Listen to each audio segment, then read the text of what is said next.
Every day, we walk through a world we think we understand, but beneath its surface, shadows of the unknown stretch farther than we ever imagined. Ancient enigmas, unexplained phenomena, and hidden patterns whisper of secrets that defy logic, evidence, and expectation. What lies buried in the corners of history? What forces shape our reality without our knowledge? These mysteries are deeper, darker, and far more astonishing than we've been led to believe.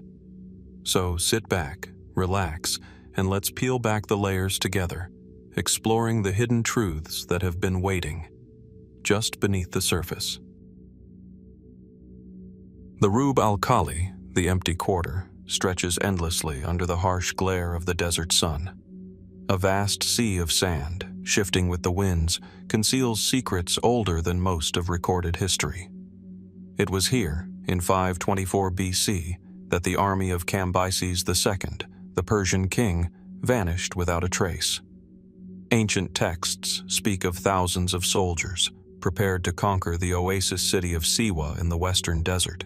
Yet when historians look for traces, the desert yields nothing but silence.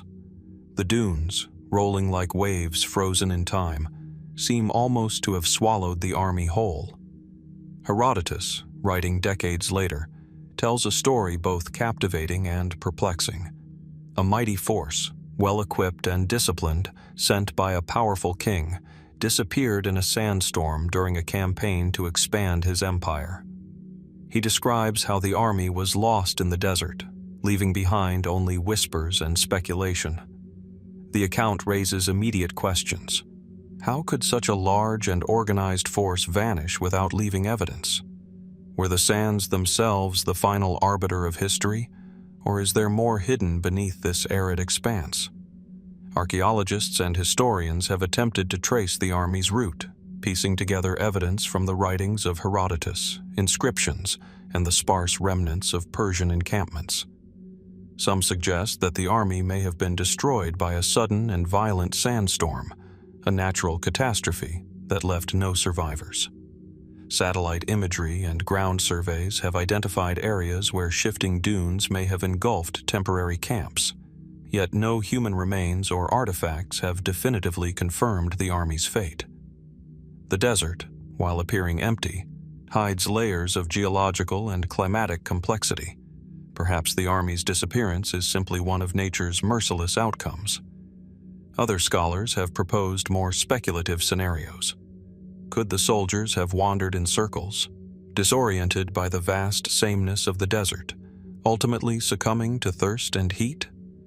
Some even suggest that local tribes may have played a role, guiding the Persian forces into peril, though there is little concrete evidence for such claims. Yet these hypotheses, while intriguing, leave as many questions as they answer. How could tens of thousands of men simply vanish without a trace, in an era when every conquest left some material mark? Adding to the mystery are accounts of Cambyses himself, who reportedly mourned his army and continued his campaigns elsewhere. His letters, interpreted from surviving cuneiform tablets, convey a sense of disbelief and frustration. It is almost as if even the king could not comprehend how a military force could dissolve into the desert as if it had never existed. Modern historians remain divided. Some view Herodotus's account as partly exaggerated, a cautionary tale of hubris, while others insist on the possibility of a real and catastrophic loss, hidden beneath the shifting sands. The desert itself, indifferent to human ambition, continues to challenge modern exploration. Advances in technology, ground-penetrating radar, aerial surveys, and drone reconnaissance have revealed anomalies beneath the dunes, yet none have definitively revealed evidence of Cambyses' lost army. Could the sands have preserved the army in ways we do not yet understand? Or was their disappearance more mundane, a result of logistics and environmental misfortune, amplified over centuries into legend? The line between fact and speculation grows thin, and each discovery seems only to deepen the enigma. As the sun sets over the empty quarter, casting long shadows across endless waves of sand, one is left to ponder the enormity of what was lost.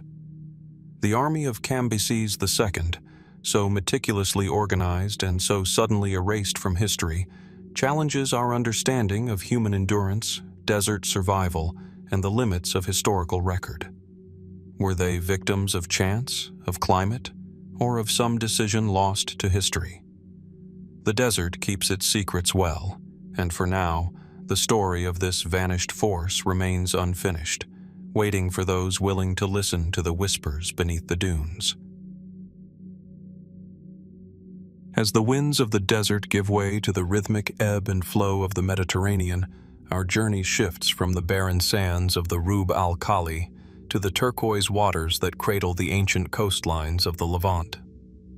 It is along these shores, in the late 13th and early 12th centuries BC, that the enigmatic sea peoples made their presence known, warriors whose origins, motives, and ultimate fate remain shrouded in uncertainty. From the bustling ports of Ugarit to the fertile plains of what is now Palestine, their raids left scars that echo through history. Archaeological evidence paints a picture both vivid and unsettling. Cities once thriving with trade and culture were reduced to ash, their walls toppled, their archives destroyed. Egyptian inscriptions describe the sea peoples as formidable maritime raiders, advancing with swift ships and disciplined ranks, challenging the dominance of coastal kingdoms. Reliefs at Medinet Habu depict scenes of naval engagements and captives, giving us glimpses into a confrontation so intense that the Egyptians themselves were pushed to the brink. Yet beyond these visual accounts, their identity is frustratingly elusive. Who were they? Where did they come from? And what drove them to traverse the Mediterranean in waves of destruction?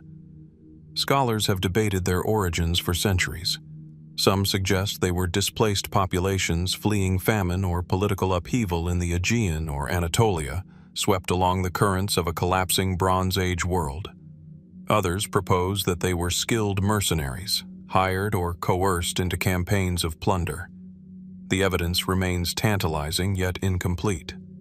Pottery fragments, sudden shifts in settlement patterns, and skeletal remains hint at movement, yet no single narrative fully explains the scale and suddenness of their attacks.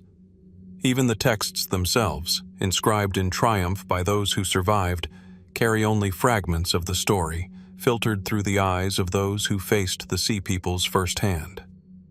Adding to the mystery is the broader context of the late Bronze Age collapse, a period marked by systemic upheaval across the eastern Mediterranean.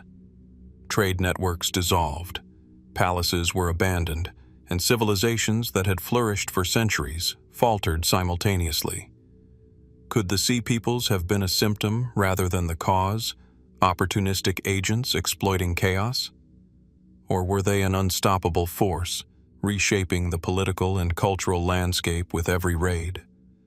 The lines blur, and certainty gives way to speculation, inviting us to consider the complexities of migration, warfare, and environmental pressures in a world far removed from our own. Despite the centuries that have passed, traces of the sea peoples persist. Shipwrecks, fortifications, and layers of charred cities whisper of confrontations whose full story may never be known. Some scholars suggest links to the Philistines, settled along the coast of Palestine, yet even these connections are partial, leaving gaps in the historical record. Each fragment raises further questions. How did seafaring raiders coordinate over such vast distances? Why did their attacks suddenly cease, leaving a vacuum that reshaped kingdoms and trade routes alike? And, perhaps most hauntingly, where did they ultimately vanish?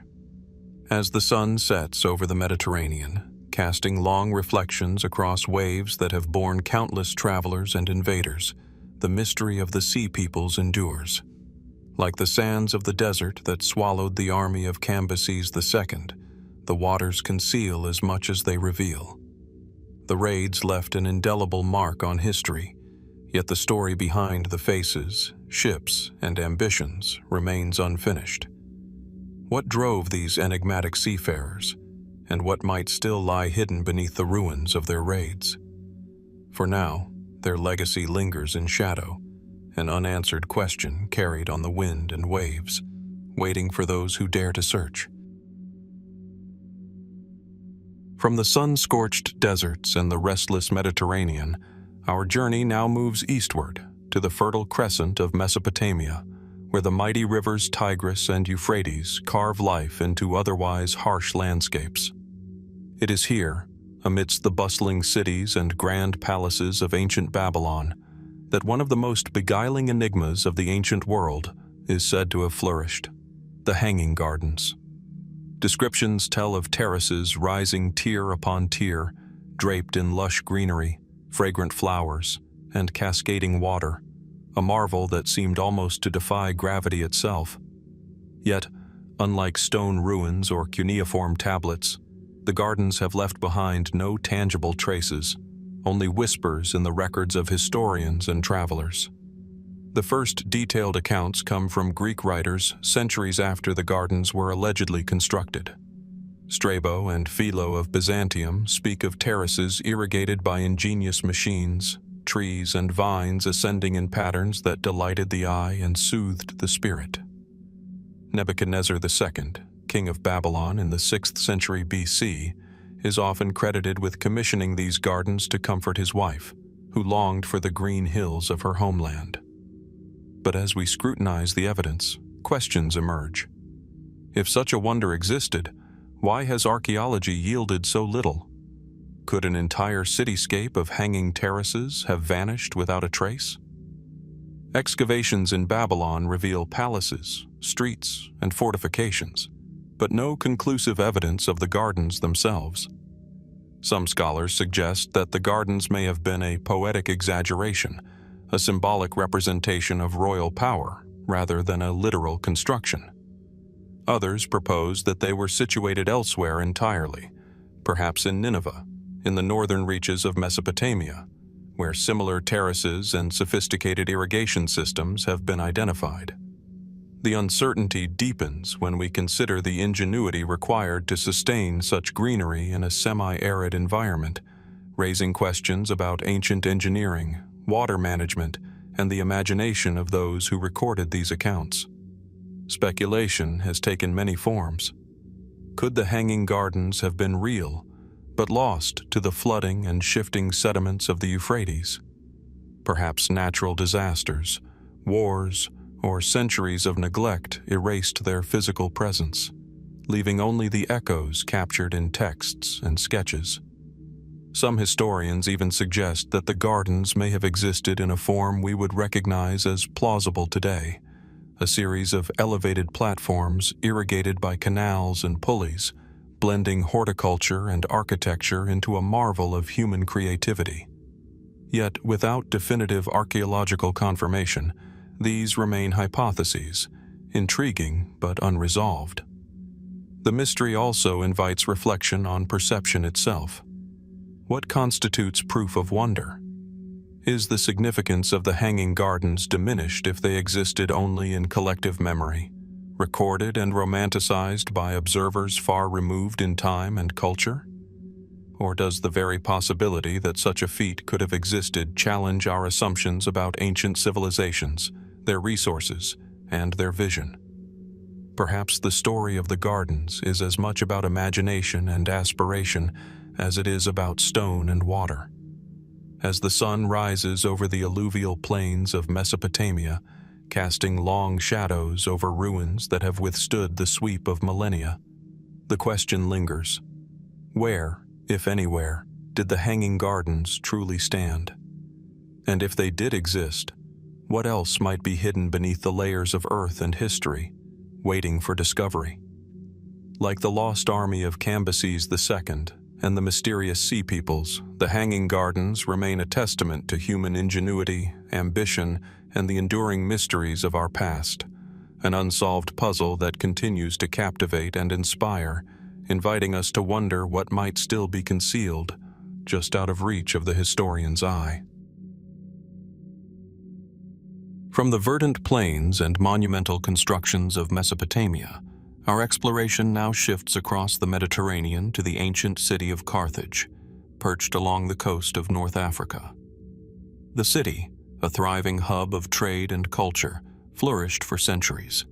Yet beneath its bustling streets and grand temples lies a mystery that has haunted historians for generations: the presence of human sacrifice pits, sometimes referred to as tophets. These enigmatic burial grounds, marked by urns containing the cremated remains of children and animals, raise questions both unsettling and profound. Archaeological excavations reveal rows of urns, meticulously arranged within walled enclosures, each marked with inscriptions or small stelae. The physical evidence is undeniable: bones, ashes, and traces of ritual. But the meaning behind these practices remains the subject of intense debate. Classical sources, such as the writings of Diodorus Siculus and Plutarch, describe Carthaginian priests offering children to deities like Baal Hammon and Tanit, in hopes of securing protection, fertility, or victory in war. Yet these accounts, often recorded by outsiders and adversaries of Carthage, carry a lens colored by political and cultural bias. How much can we trust these texts, and how much lies beyond the reach of written history? Modern studies provide a mixture of confirmation and ambiguity.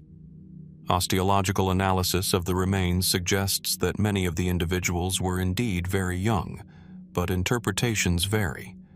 Were these deaths the result of intentional ritual, high infant mortality of the period, or a combination of both? Some scholars propose that what appears as sacrifice may have had symbolic or commemorative functions, a way to honor children who died naturally within a deeply religious society. Others maintain that there is evidence of deliberate ritual killing, citing burn patterns and ceremonial arrangements consistent with structured offerings. The line between the observed and the inferred is thin, and every discovery seems to deepen the mystery rather than resolve it. Carthage itself was a city of contradictions: commerce and religion intertwined, ambition and devotion coexisting. Could these pits represent a society attempting to negotiate with forces unseen, balancing the fragility of human life against the vast powers they believed governed the world? Some speculate that these rituals, if indeed they were sacrifices, were designed to appease divine forces in moments of crisis, during wars or natural disasters, or to secure favor for the city's prosperity. Yet the scale of these practices, their frequency, and their meaning are still matters of debate. How did families reconcile grief with devotion, and how did society view these acts across generations? The physical spaces themselves add to the intrigue. The tophets are not hidden or secret. They are carefully constructed, walled, and deliberately ordered. Was this a form of sacred geography, a deliberate placement to connect the city with its gods? Or does the arrangement reflect a ritualized response to uncertainty, a tangible means of seeking control over an unpredictable world? Even today, archaeologists walk carefully among the urns, aware that beneath the dust and the stone lie stories untold, lives whose significance is both deeply personal and profoundly enigmatic. As the Mediterranean sun casts long shadows across the ruins of Carthage, one is left to ponder the complexity of human belief, devotion, and the unknown. Were these pits evidence of desperate pleas to the divine, or a misinterpreted cultural practice lost to time?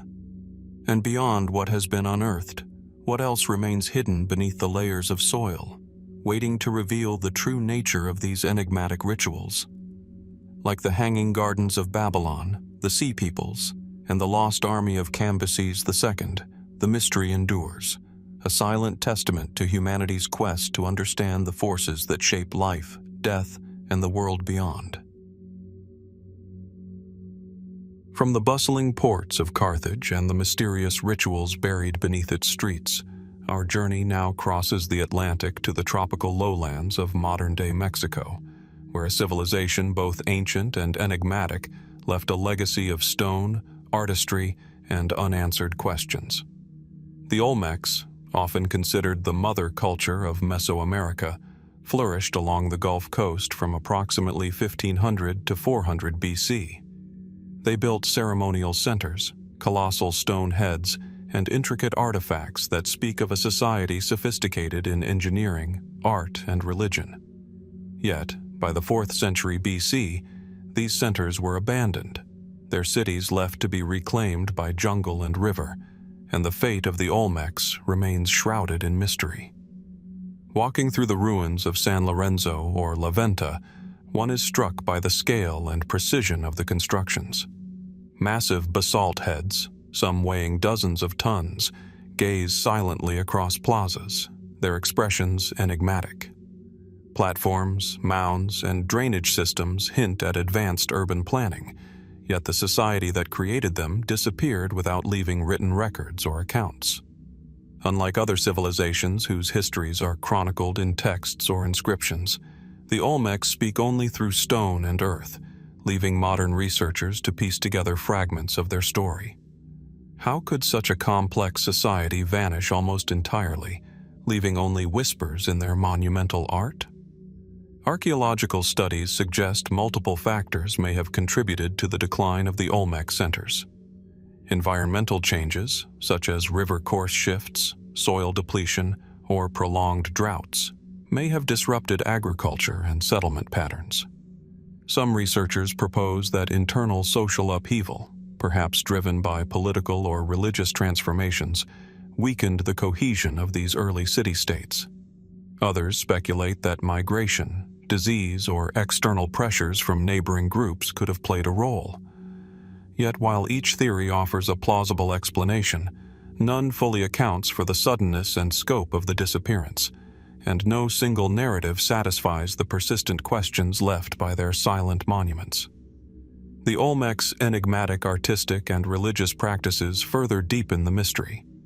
The colossal heads suggest powerful leaders or deities, but their exact significance is unknown. Jaguar motifs, complex iconography, and evidence of ritual activity indicate a sophisticated cosmology, yet we can only infer meaning from patterns left in stone. Were these ceremonial centers abandoned as the society transformed, or did a catastrophe, natural or human, force the population to disperse? Could knowledge of these rituals and the society's inner workings have been deliberately lost, preserved only in oral traditions now long vanished? Adding to the intrigue are discoveries that hint at broader influence. Olmec motifs appear in distant regions of Mesoamerica, suggesting trade, cultural diffusion, or perhaps migration after the collapse of their major centers. Were the Olmecs assimilated into rising civilizations, leaving their art and ideas behind as a silent legacy, or did their disappearance mark the sudden end of a once thriving culture? Every excavation uncovers new artifacts, yet each discovery only raises more questions about the social, religious, and environmental forces at play. As the tropical sun filters through dense canopy over mounds and stone relics, one is left contemplating the fragility and resilience of human societies. How could a civilization so vibrant, so artistically and architecturally accomplished, vanish from history with barely a trace? And beyond what we have uncovered, what other secrets lie buried beneath layers of earth, waiting for those willing to explore the footprints of the Olmecs? Like the lost army of Cambyses II, the Sea Peoples, the Hanging Gardens, and the Tophets of Carthage, the story of this vanished civilization challenges our understanding of human endurance, creativity, and the enduring mysteries that history has yet to reveal. From the tropical lowlands of Mesoamerica, where the Olmec civilization left behind colossal heads and vanished cities, our journey now moves to the bustling heart of the ancient Mediterranean world, Alexandria, a city of sunlight, marble, and an ambition that stretched far beyond its shores. Here, in the 3rd century BC, Ptolemy II sought to create not merely a repository of knowledge, but a shrine to human curiosity, the fabled Library of Alexandria. It was said to contain hundreds of thousands of scrolls, meticulously collected from across the known world, offering a window into science, philosophy, mathematics, and history. Yet today, the majority of these early works have vanished, leaving scholars to piece together what was lost from fragments, citations, and the occasional surviving scroll. Walking through the imagined corridors of this great library, one might picture towering shelves, the soft rustle of papyrus as scholars consulted texts, and the fragrance of ink mingling with the Mediterranean air. The library was more than a building. It was a symbol of civilization's desire to catalog and comprehend the world. Ships arriving from Palestine, Greece, Egypt, and beyond were said to contribute their most treasured works, copied and preserved for generations. Yet what became of these scrolls remains one of history's most enduring mysteries. Were they lost to accidental fires, as some accounts suggest? Or did political turmoil, civil unrest, and the shifting fortunes of rulers conspire to scatter knowledge across time and geography? Ancient sources recount multiple disasters. Julius Caesar's siege of Alexandria in 48 BC is often cited as a moment of destruction, though historians debate the scale of damage to the library itself. Other accounts suggest gradual neglect over centuries, the slow erosion of a cultural treasure rather than a single catastrophic event. And yet, even as fragments survived, vast swaths of knowledge, texts on astronomy, mathematics, medicine, and perhaps histories of civilizations now otherwise lost, disappeared entirely. What secrets of the natural world, what insights into human thought, were erased in the flames or lost to decay? Speculation has long accompanied fact in the story of the library. Could some scrolls have been secretly preserved, hidden in private collections, or transported to distant lands? Some propose that works on forgotten civilizations, on esoteric sciences, or on early technological knowledge might still lie buried, misfiled, or waiting to be rediscovered. The tantalizing possibility that fragments of knowledge from Palestine, Babylon, or other ancient cultures might have once rested within these halls raises questions about what humanity has lost and what it might one day recover. Archaeological evidence is scarce, yet the echoes of the library's ambition remain in surviving texts, citations in later works, and the influence on subsequent centers of learning. The very absence of these scrolls fuels fascination. How could such an immense repository, painstakingly assembled, vanish almost entirely, leaving only the faintest shadow of its existence? And yet, in imagining what it contained, we glimpse the aspirations of humanity to gather, preserve, and understand the vastness of knowledge itself. As the sun sets over the modern streets of Alexandria, casting golden light across ruins and foundations, one is left to ponder the fragile nature of memory and record. Were these scrolls merely casualties of time and circumstance, or did some survive, waiting for discovery in a forgotten archive or beneath layers of centuries? And beyond the tangible, what might the library have represented? A testament to human curiosity, or a mirror reflecting the impermanence of even our greatest achievements? Like the vanished Olmecs, the Sea Peoples, the Hanging Gardens, and the lost army of Cambyses II, the Library of Alexandria reminds us that history is filled with mysteries still unsolved, inviting us to wonder what else might still be hidden, waiting to illuminate the past. From the sun-baked streets of Alexandria and the vanished wisdom of its scrolls, our journey now winds northward across the Mediterranean to a sacred site perched upon the slopes of Mount Parnassus, Delphi, home of the legendary oracle. In this sanctuary, a phenomenon has fascinated and perplexed historians for millennia: the prophetic trance of the Pythia, the priestess through whom the god Apollo was believed to speak. The sanctuary itself is striking, a blend of rugged natural beauty and human devotion.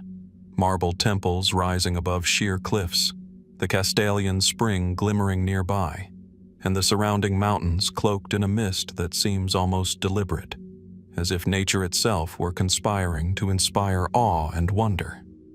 Accounts describe the oracle's ritual with both reverence and ambiguity. Supplicants from across the Greek world would approach, bringing questions of war, colonization, and destiny. The Pythia, seated upon a tripod over a fissure in the earth, would inhale vapors, mysterious exhalations whose nature has long been debated, and fall into a trance. In this altered state, she uttered words that priests interpreted and delivered to those seeking guidance. What was happening in that space between the mortal and the divine? How could a human voice, filtered through smoke and silence, be interpreted as the words of a god? Modern investigations have explored the possibility of geological explanations. Delphi sits above active fault lines, and some researchers propose that ethylene or other gases rising from the earth could have induced altered states of consciousness. Could this natural phenomenon explain the prophetic visions described by visitors and chroniclers alike? Yet, while these theories are compelling, they cannot fully account for the enduring cultural significance of the oracle, nor the consistency of the Pythia's role over centuries. Even if gases were present, the human perception of prophecy, ritual, and sacred authority shaped the experience in ways that science alone cannot explain. Historical accounts reveal both reverence and caution. Leaders and generals would consult the oracle before major decisions, yet often interpreted her ambiguous pronouncements to suit their purposes. Philosophers and skeptics, from Plato to later historians, speculated about the source of her visions, yet no contemporary record captures the complete mechanism of her trance. Was it purely a natural phenomenon, a form of ritualized hypnosis, or a combination of factors lost to time? And how did a society so attuned to rational inquiry reconcile these mysterious experiences with the empirical observation that defined much of Greek thought? The lingering mystery is compounded by absence. The Pythia's voice is silent, her words preserved only in fragmented inscriptions, quotations, and oral traditions. Archaeological remains reveal the grandeur of Delphi's temples, altars, and treasuries, yet nothing can fully convey the atmosphere that must have permeated the sanctuary, the blend of natural forces, human anticipation, and divine imagination. The Oracle of Delphi remains a space where history, geology, psychology, and spirituality converge, defying a single explanation and inviting endless inquiry. As the morning mist lifts from the slopes of Mount Parnassus and sunlight touches the marble columns, one is left to wonder, what did those who consulted the oracle truly hear? Were the Pythia's utterances the result of natural gases, ritualized trance, or an ineffable intersection of human consciousness and belief? And beyond what we can observe today, what aspects of this sacred practice remain hidden, encoded in ways that time has not yet revealed? Like the missing scrolls of Alexandria, the vanished cities of the Olmecs, and the enigmatic Tophets of Carthage, the Oracle of Delphi reminds us that history is not merely a record of events, but a tapestry of mysteries, experiences, and questions that continue to echo across centuries, inviting each generation to listen and imagine anew. From the misty cliffs of Delphi, where the oracle spoke through human voice and natural forces, our exploration now turns to the restless seas of the ancient Mediterranean, where the Phoenicians, master mariners of the first millennium BC, may have achieved feats that challenge modern imagination. Stretching along the coasts of what is today Lebanon and parts of Palestine, these city-states were renowned for their trade, shipbuilding, and daring navigation. Yet one story stands apart from the well-documented commerce and settlements: the possibility that Phoenician sailors circumnavigated the known world, journeying beyond the Pillars of Hercules, around Africa, and back, a voyage whispered in ancient texts and steeped in mystery. The tale is first recorded by Herodotus, who writes of Pharaoh Necho II commissioning Phoenician sailors to sail southward around Africa, returning via the Mediterranean, a journey that would have spanned thousands of miles across unknown waters. According to his account, the sailors, fearing the relentless sun, circumnavigated the continent over several years, keeping the sun to their right as proof of their path. Herodotus's narrative is tantalizing, yet it raises more questions than it answers. Could such a feat have been possible with the technology and knowledge of the time? Did the Phoenicians possess navigational skills far more advanced than we often credit them for? Archaeological evidence provides fragments, but no definitive confirmation. Phoenician ports, shipwrecks, and inscriptions attest to their seafaring expertise and extensive trade networks spanning the Mediterranean, North Africa, and the Atlantic coasts. Their ships, sturdy and efficient, were capable of long-distance voyages, yet a complete circumnavigation of Africa remains unverified. Could Herodotus have recorded an actual voyage, embellished with legend, or a purely theoretical exercise intended to illustrate the sailor's skill? The line between observation and myth blurs, and the lack of corroborating sources leaves the question suspended, like a horizon at sea. Modern maritime reconstructions suggest that, while perilous, such a journey was technically feasible. Seasonal winds, coastal navigation, and careful provisioning could have allowed an enterprising crew to survive and return. Yet even with these calculations, the voyage's logistics, duration, hazards, and the human endurance required remain daunting. How did these sailors confront storms, unfamiliar currents, and uncharted coasts? And if they did succeed, why did such a monumental achievement leave so few traces in the annals of history? Speculation deepens when we consider the Phoenicians' broader maritime legacy. Could fragments of their circumnavigation knowledge have influenced later civilizations, subtly embedded in navigational practices or oral traditions? Did they glimpse distant lands that would remain unknown to the Mediterranean world for centuries?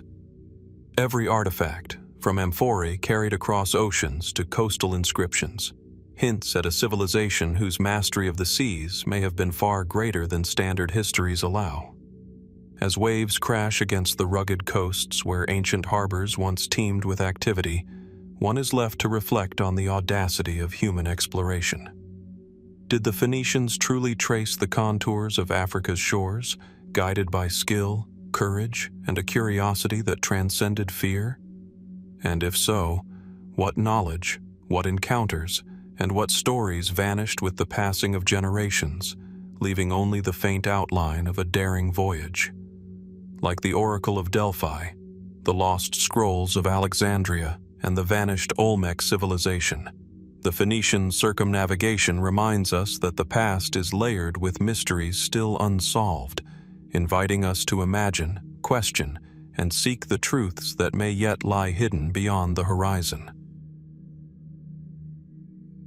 From the restless seas where Phoenician sailors may have charted unknown continents, our journey now moves inland to the rugged mountains and fertile valleys of the Armenian highlands, home to the ancient kingdom of Urartu.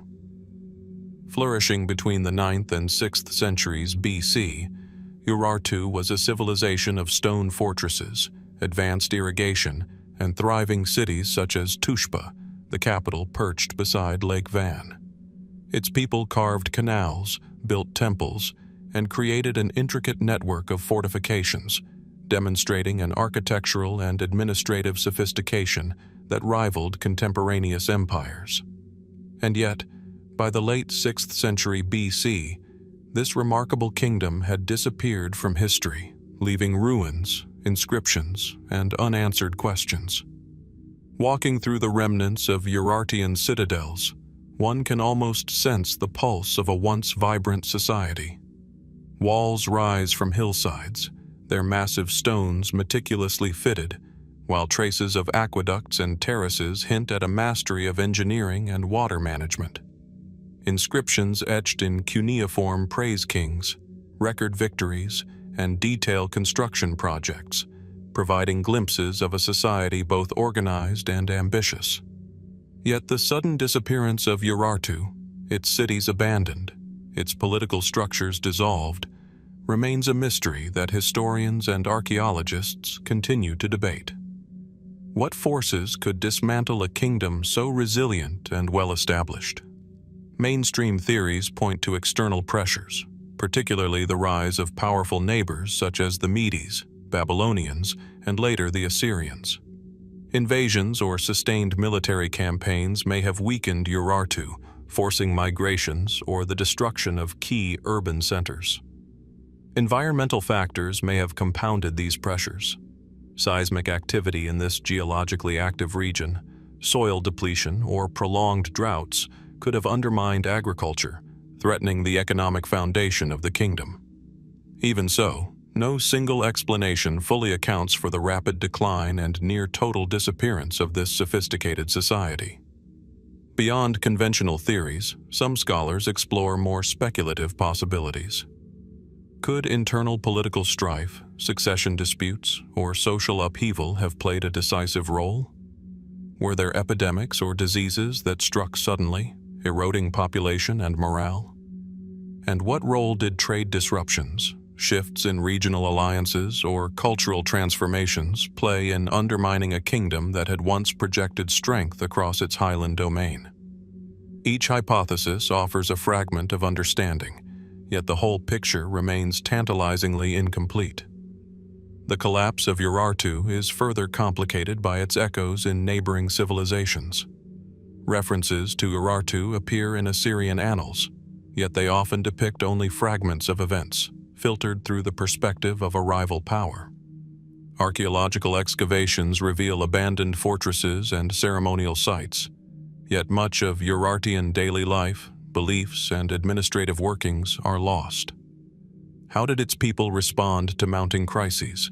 And why did the kingdom's influence vanish so thoroughly, leaving only stones and inscriptions to testify to its existence? As the sun sets over the rugged mountains of eastern Anatolia, casting long shadows across terraced valleys and crumbling walls, one cannot help but wonder about the fragility of human societies. How could a civilization so meticulously organized, so capable in both engineering and governance, disappear within a few generations? What knowledge, customs, and achievements vanished alongside Urartu, and what traces might still lie hidden beneath layers of earth, awaiting discovery? Like the Phoenician sailors who may have ventured far beyond familiar waters, or the lost scrolls of Alexandria, the collapse of Urartu reminds us that the past is full of enigmas, civilizations that rose, flourished, and vanished, each leaving questions that continue to intrigue, challenge, and inspire our imagination.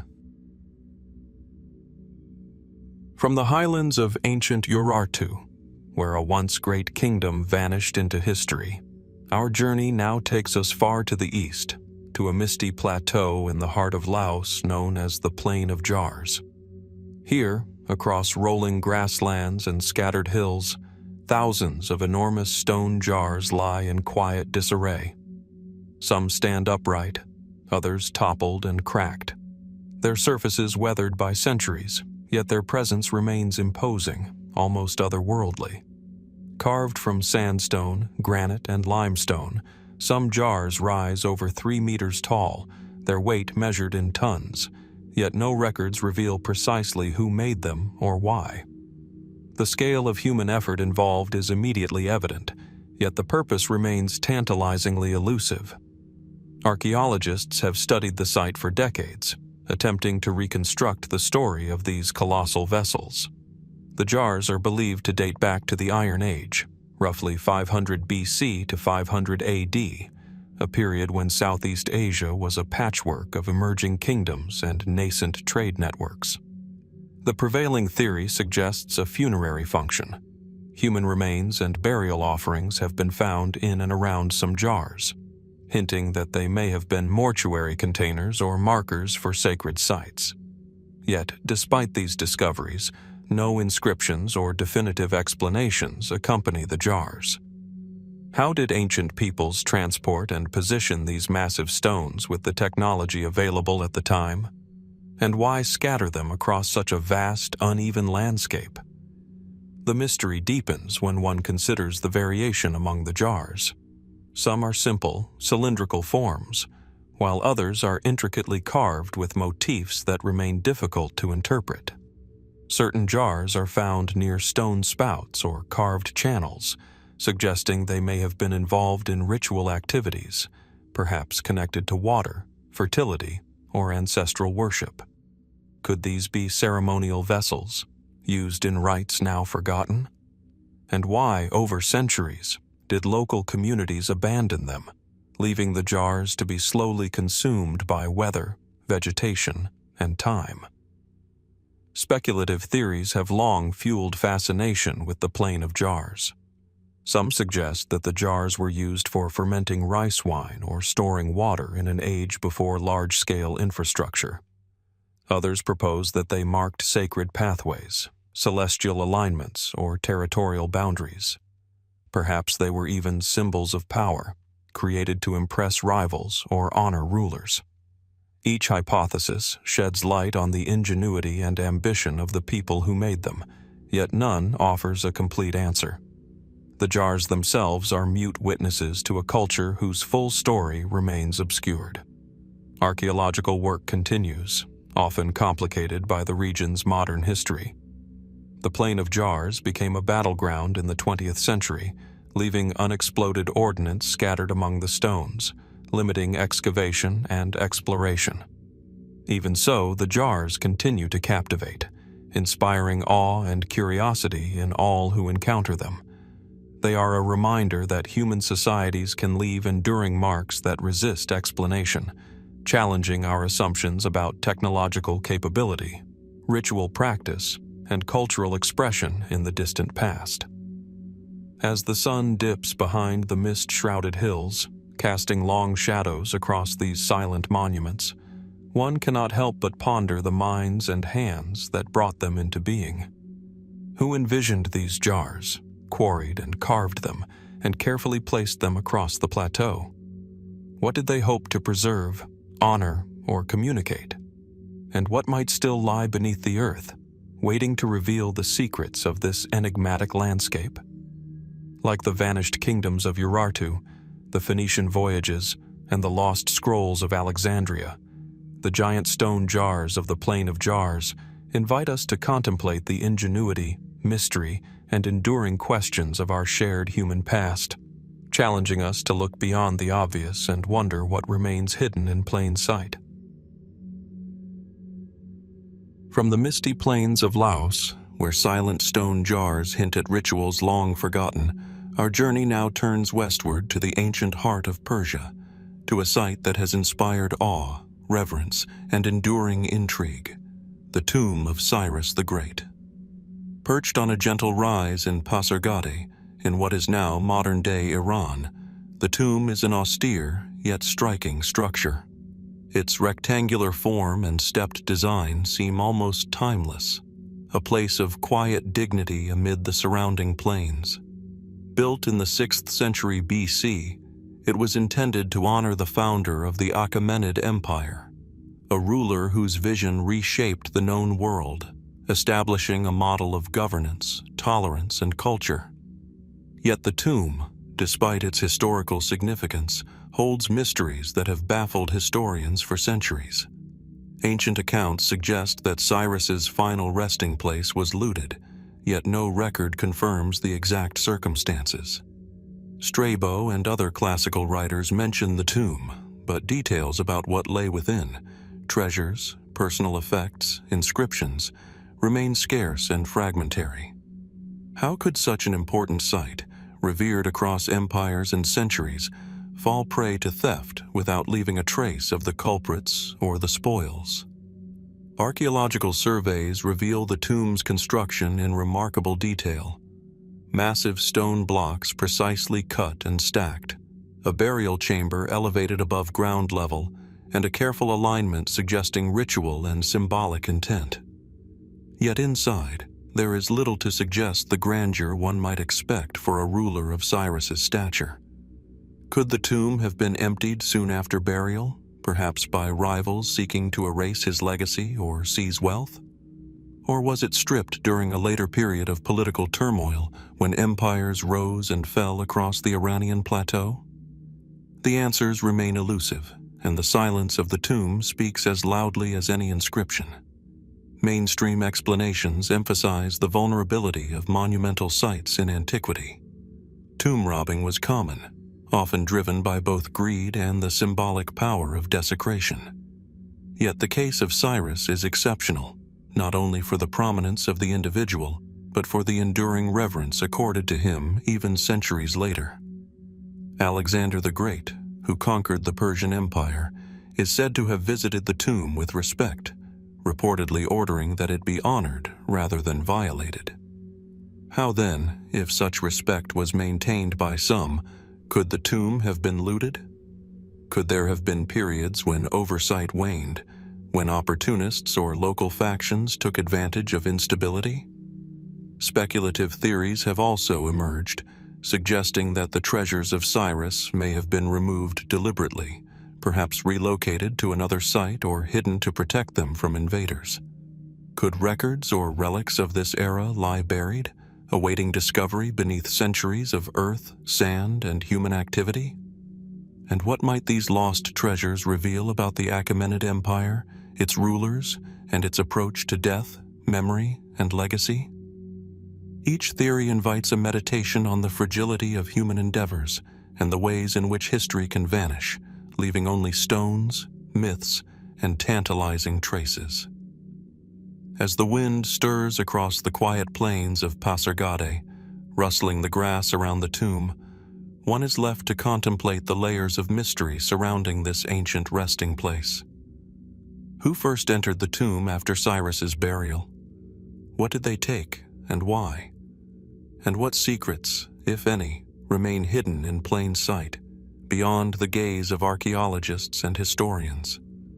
Like the giant stone jars of Laos, the vanished kingdoms of Urartu, and the lost scrolls of Alexandria, the story of Cyrus's tomb reminds us that history is a living puzzle. Each stone, each ruin, each fragment whispers of events we may never fully know, yet continues to ignite our curiosity, urging us to explore, question, and imagine the past in all its complexity. From the plains of Pasargadae, where Cyrus the Great's tomb still whispers of grandeur and loss, our journey carries us further east into the arid, windswept landscapes of Central Asia. Here lies Bactria, a region straddling modern Afghanistan, northern Tajikistan, and parts of Uzbekistan, a land once teeming with vibrant settlements, bustling trade hubs, and agricultural communities that thrived along the fertile stretches of the Amu Darya. Archaeologists have uncovered remnants of cities with mud brick fortifications, intricately planned streets, and evidence of long-distance trade extending across Persia, India, and even the steppes of the north. Yet despite these signs of prosperity, many of these settlements were abruptly abandoned, leaving behind empty homes, unused wells, and scattered artifacts that suggest a sudden departure. The enigma of Bactria's disappearance is one of the most haunting in the annals of ancient history. Walking through the ruins today, one can almost imagine the rhythms of daily life: merchants unloading fine wares from caravans, children playing along narrow lanes, artisans shaping bronze and ceramics, and farmers tending crops along carefully engineered irrigation channels. Pottery fragments, tools, and remnants of homes offer clues to a sophisticated society, yet they are frozen in time, untouched by centuries of modern life. The absence of evidence for violent destruction, a lack of burn layers, skeletal remains in mass graves, suggests that the inhabitants may have left deliberately, rather than being wiped out by war. But why would entire communities, some of which had endured for generations, choose to depart so suddenly and with such finality? Mainstream theories have attempted to answer this question. Climatic shifts are often invoked. Bactria sits in a region highly sensitive to changes in rainfall and river flow. Could prolonged droughts or river course changes have undermined agriculture, forcing residents to seek more hospitable lands? Seismic activity, common in this tectonically active zone, might have triggered sudden disasters that rendered settlements uninhabitable. Trade disruptions could also have played a role, severing critical connections with distant markets and making survival increasingly difficult. Yet, while each of these explanations offers insight, none fully accounts for the scale and speed of abandonment. Entire towns, with homes intact and infrastructure still functional, were left behind, suggesting that more complex social, political, or economic factors were at play. Speculative theories provide further intrigue. Some historians propose that sudden political upheaval, shifts in dynasties, invasions by nomadic groups, or internal rebellions might have forced the population to flee. Could a combination of environmental stress, political instability, and economic pressures have created a tipping point, compelling families to abandon centuries of settlement in search of safety? Others entertain the possibility of epidemics, sweeping diseases that decimated populations or instilled fear of lingering contagion, prompting survivors to move hastily.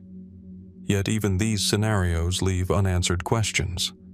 Why do certain sites appear completely abandoned, while nearby settlements continued to exist?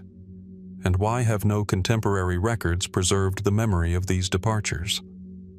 Evidence from archaeological surveys adds to the mystery. Artifacts suggest that Bactrian settlements were connected to the Silk Road networks, facilitating the exchange of goods, ideas, and culture over vast distances. Exotic ceramics, beads, and metalwork testify to a society that was both cosmopolitan and economically sophisticated. How could such an interconnected region be evacuated without leaving traces of migration patterns or resettlement? And what became of the skilled artisans, traders, and farmers whose labor had sustained these communities for generations? Were they absorbed into neighboring civilizations, or did entire populations vanish into obscurity? Adding to the enigma is the fact that some Bactrian settlements were rebuilt or reoccupied centuries later, yet always in a limited fashion, never regaining the scale or vibrancy of their original incarnations. This raises further questions about the decisions of the original inhabitants. Did they depart reluctantly, aware that conditions could improve but choosing to take the risk of migration? Or was there a deeper cultural, religious, or ritual impetus for leaving, one that modern archaeology has yet to comprehend? In a region where oral traditions and written records are sparse, the motivations of these ancient people remain almost entirely invisible to us, leaving us to interpret the material evidence as best we can. As the sun rises over the dusty hills and dry riverbeds of Bactria, casting long shadows over half-buried walls and crumbling fortresses, the mind cannot help but linger on the human stories behind these ruins. What fears, hopes, or ambitions led to the departure of entire communities? How much knowledge, culture, and history was lost in those sudden exoduses? And what might still lie hidden beneath layers of sediment, waiting to illuminate this mysterious chapter of Central Asian history? Like the tomb of Cyrus, the plain of jars, and the vanished cities of Urartu, the sudden abandonment of Bactrian settlements challenges our understanding of human resilience and vulnerability. It reminds us that even societies with advanced engineering, trade networks, and cultural sophistication are not immune to forces, whether environmental, social, or political, that can precipitate rapid and total change. The empty streets, silent wells, and abandoned homes of Bactria invite us to imagine the lives that once filled them and to reflect on the fragile threads that bind civilizations to the landscapes they inhabit. Ultimately, the mystery endures. Were these departures a survival strategy, a cultural imperative, or the result of uncontrollable calamity? And how many other ancient communities, now lost to time, followed similar paths, leaving behind nothing but stones, artifacts, and unanswered questions. Bactria's silent ruins beckon the curious, the patient observer, and the investigator alike, challenging us to explore not only what happened, but why, and to consider how much of human history remains hidden just beyond our grasp, waiting to be uncovered. From the silent plains of Bactria, where entire settlements were abandoned as if their residents had vanished into thin air, our journey follows the winds further into the heart of Central Asia. Here, hidden among desolate valleys and shifting sands, lies a site that has long captivated archaeologists and historians alike. A city seemingly frozen in the instant of its destruction, its buildings charred, streets scattered with the remnants of sudden calamity, and walls blackened as though touched by the hand of fire itself. This is the burned city, a place where past and present collide, where the ordinary artifacts of daily life whisper of a catastrophe that remains unresolved. Excavations reveal a city once vibrant, with rows of mud brick homes, marketplaces bustling with trade, and workshops producing pottery, tools, and textiles. Fragments of decorated ceramics, scattered coins, and personal items lie amidst collapsed walls, as though the inhabitants had fled in haste or had been prevented from leaving at all. The scale of destruction is striking. Entire neighborhoods bear the unmistakable imprint of fire, yet there is no uniform pattern, no clear evidence of an invading army systematically looting the city. How could an entire urban center be consumed so completely, yet leave so many unanswered questions? Dating suggests that the city met its fiery fate around the late 1st millennium BC, a period of significant upheaval across Central Asia. It coincides with a time when nomadic migrations, shifts in trade networks, and climatic variations reshaped the region. But while these external pressures may have influenced the city's vulnerability, they do not fully explain the intensity of the fire or the apparent abandonment. Was the destruction sudden, a violent event that forced immediate evacuation, or a drawn-out catastrophe where drought, famine, or disease weakened the inhabitants before flames consumed the streets? Some mainstream theories suggest accidental causes. In densely built ancient cities, fire was a constant threat, whether sparked by cooking, industrial workshops, or natural phenomena.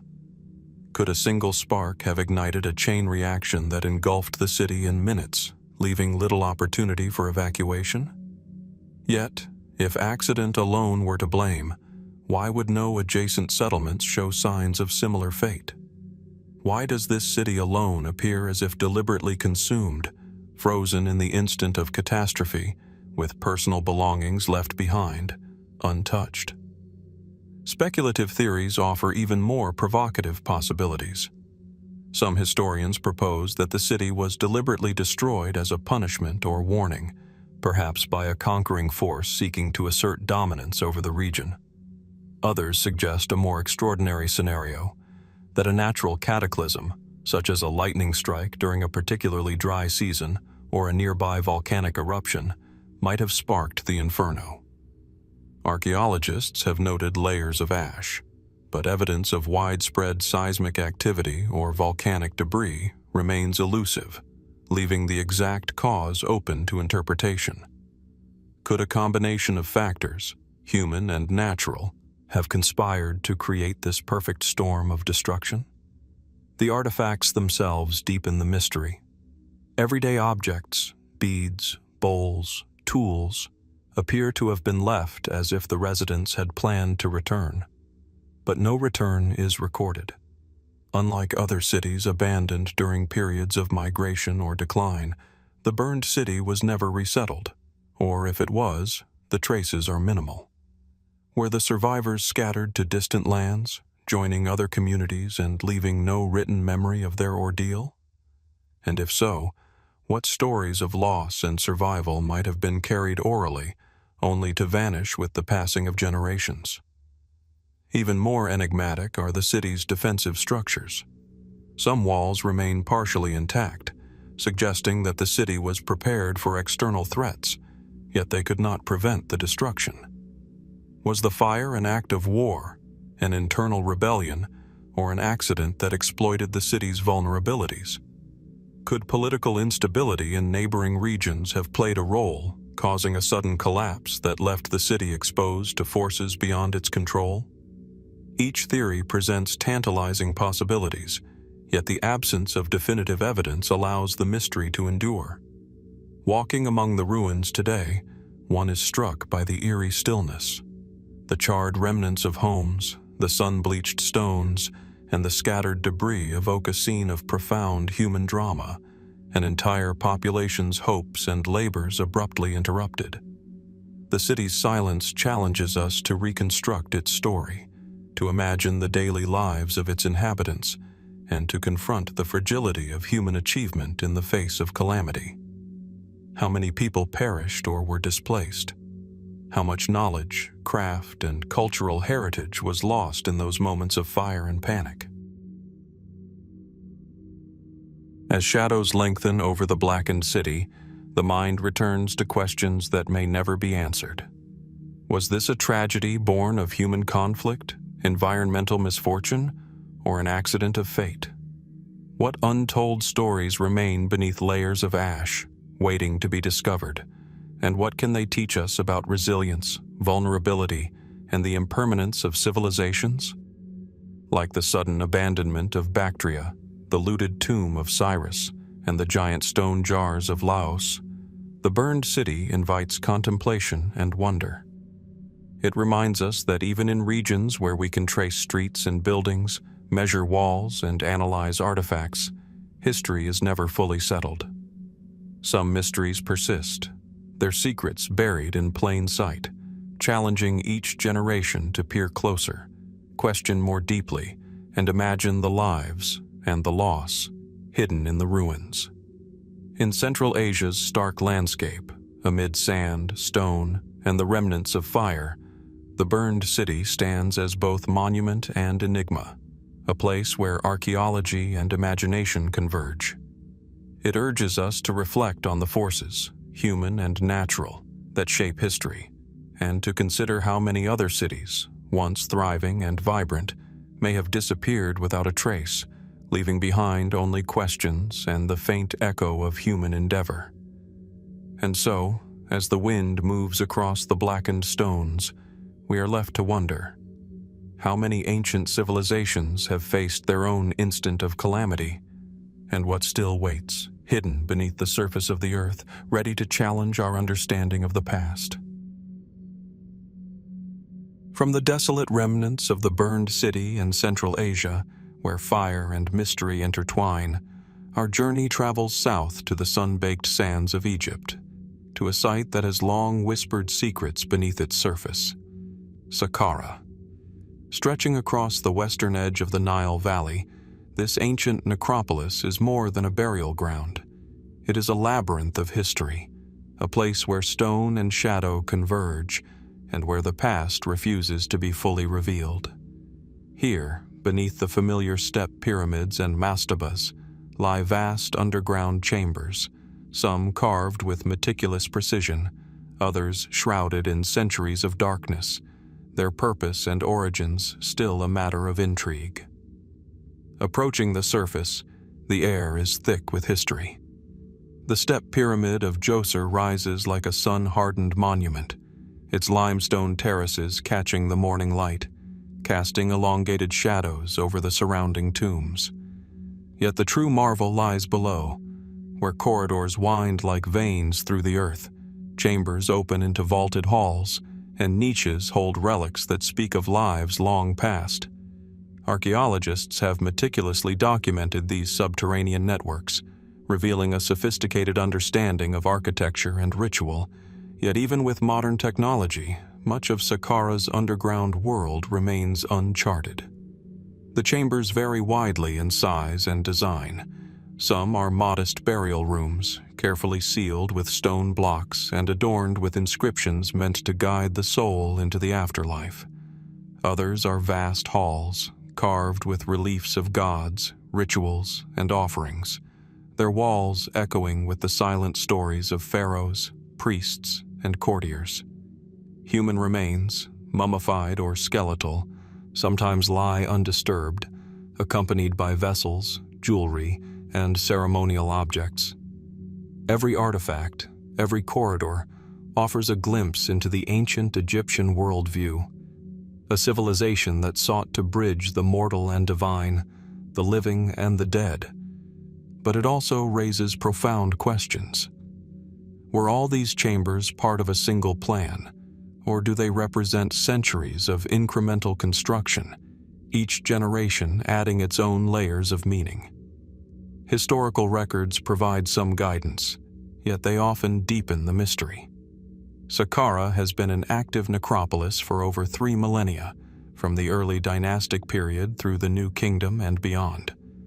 Hieroglyphic inscriptions hint at the identities of the entombed, yet many chambers bear no names, no dedications. Could these nameless tombs have belonged to forgotten priests, minor nobles, or perhaps individuals whose significance was deliberately erased? And what of the hidden chambers that remain undiscovered? Ground-penetrating radar and remote sensing have revealed anomalies, spaces large enough to hold hundreds of rooms, but their contents are unknown, tantalizing archaeologists and historians alike. Speculative theories add another layer of fascination. Some researchers suggest that the underground networks were not solely funerary in purpose. Could certain chambers have been used for initiatory rituals, sacred mysteries, or secretive administrative functions of the early Egyptian state? Ancient texts describe temples of initiation and restricted cult practices, yet evidence in the archaeological record remains tantalizingly sparse. Others have speculated that chambers deep below the surface might contain knowledge lost to time, libraries of scrolls, sacred relics, or even artifacts predating the pharaonic era. While these ideas cannot be confirmed, the very possibility invites us to reconsider what we understand about Saqqara and the civilization that constructed it. Some of the most enigmatic spaces are those inaccessible to modern explorers. Collapsed tunnels, flooded passages, and stone-blocked chambers conceal what may be the city's greatest secrets. For centuries, the fear of disturbing tombs and the threat of unstable structures has kept archaeologists at the periphery, peering through gaps and employing remote technologies to glimpse what lies within. And yet, even with lasers and seismic imaging, the underground continues to guard its mysteries. Could it be that Saqqara's deepest chambers were intentionally hidden, reserved for purposes beyond the funerary, or for select eyes alone? Artifacts within these subterranean halls raise additional questions. Tools, pottery, and ceremonial objects appear unexpectedly modern in their precision, prompting investigations into construction techniques and lost knowledge. Reliefs depict scenes of celestial alignment and intricate ritual sequences, yet interpretations vary widely. Did these spaces serve practical functions, symbolic ones, or a combination of both? And if symbolic, what knowledge did the ancients intend to convey, and to whom? The intersection of art, architecture, and ritual creates a complex tapestry that challenges even the most seasoned scholars. The human dimension of Saqqara cannot be overlooked. The chambers are silent witnesses to the lives of those who built, administered, and inhabited the necropolis over centuries. How did ancient engineers, laborers, and priests navigate these subterranean labyrinths? What stories of devotion, fear, or ambition remain entombed alongside the mummies and relics? And how did the living reconcile their connection to the dead within these claustrophobic, echoing spaces? Every corridor offers a whisper of human experience, a fragment of history preserved in stone and shadow. As the afternoon sun casts long, flickering rays through cracks in the mastabas above, the underground chambers of Saqqara seem to pulse with a life of their own. They are at once a testament to human ingenuity and a reminder of history's impenetrable depths. We are drawn to explore, to document, to understand. but some secrets remain intentionally or accidentally hidden. What lies beyond the walls, behind the sealed stones, and under centuries of accumulated sand and time. Like the burned city of Central Asia or the abandoned settlements of Bactria, Saqqara's subterranean world challenges our understanding of human endeavor and its limits. It calls upon us to consider the interplay of history, mystery, and the unknown. And as we descend, metaphorically and intellectually, into these dark chambers, we are left with the abiding sense that much remains concealed, that every corridor and chamber is a threshold to a story yet untold, and that the true extent of Saqqara's secrets may never be fully known. From the hidden chambers beneath Saqqara, where stone and shadow preserve secrets of a civilization that thrived millennia ago, our journey now turns northward and westward to the rugged landscapes of Central Europe. Here, amid salt mines, forested valleys, and rolling hills, once flourished a culture whose sudden disappearance has baffled archaeologists and historians for generations: the Hallstatt culture.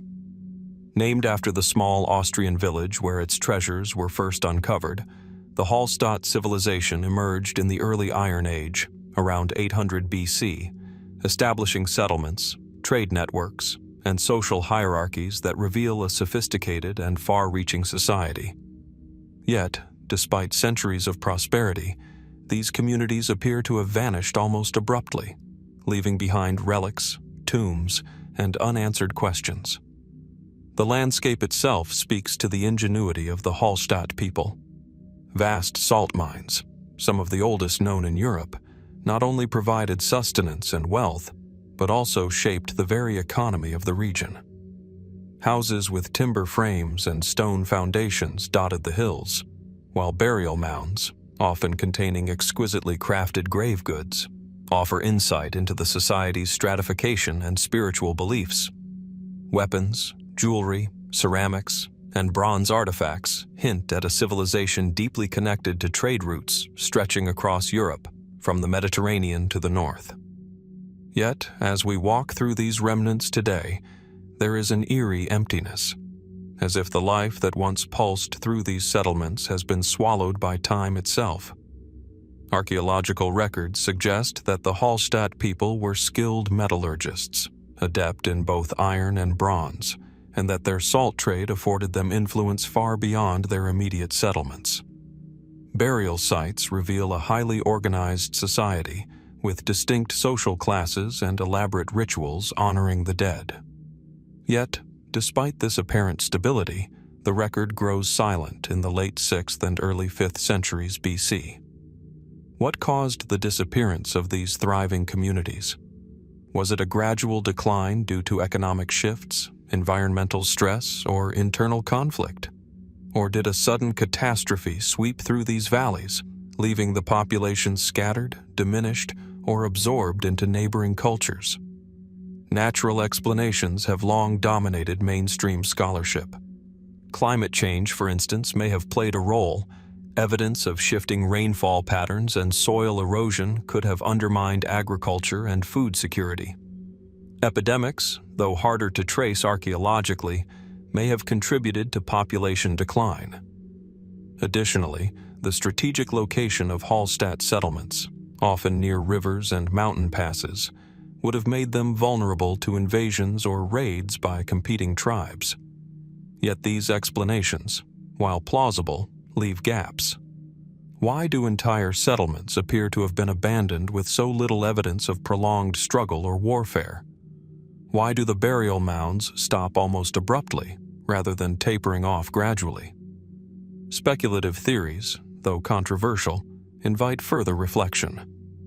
Some researchers suggest that ritualistic or social upheavals, shifts in power structures, religious practices, or elite lineages, may have precipitated an internal collapse. Could the sudden disappearance be linked to widespread social reorganization, rather than solely environmental or external forces? Others have hypothesized that Hallstatt's reliance on salt as both commodity and cultural marker may have made their communities particularly susceptible to economic disruption or resource scarcity, forcing populations to disperse to regions where survival was more assured. While there is no consensus, the very presence of these anomalies keeps the mystery alive, allowing the Hallstatt story to persist as an enigma in European prehistory. The artifacts left behind continue to provoke questions. Intricately decorated swords, ceremonial shields, and bronze ornaments are found in isolated tombs, often unaccompanied by human remains, suggesting possible ritual deposition or migration. Some settlements appear to have been deliberately dismantled, while others were simply deserted. What did the Hallstatt people fear or anticipate that led them to leave their homes with such abruptness?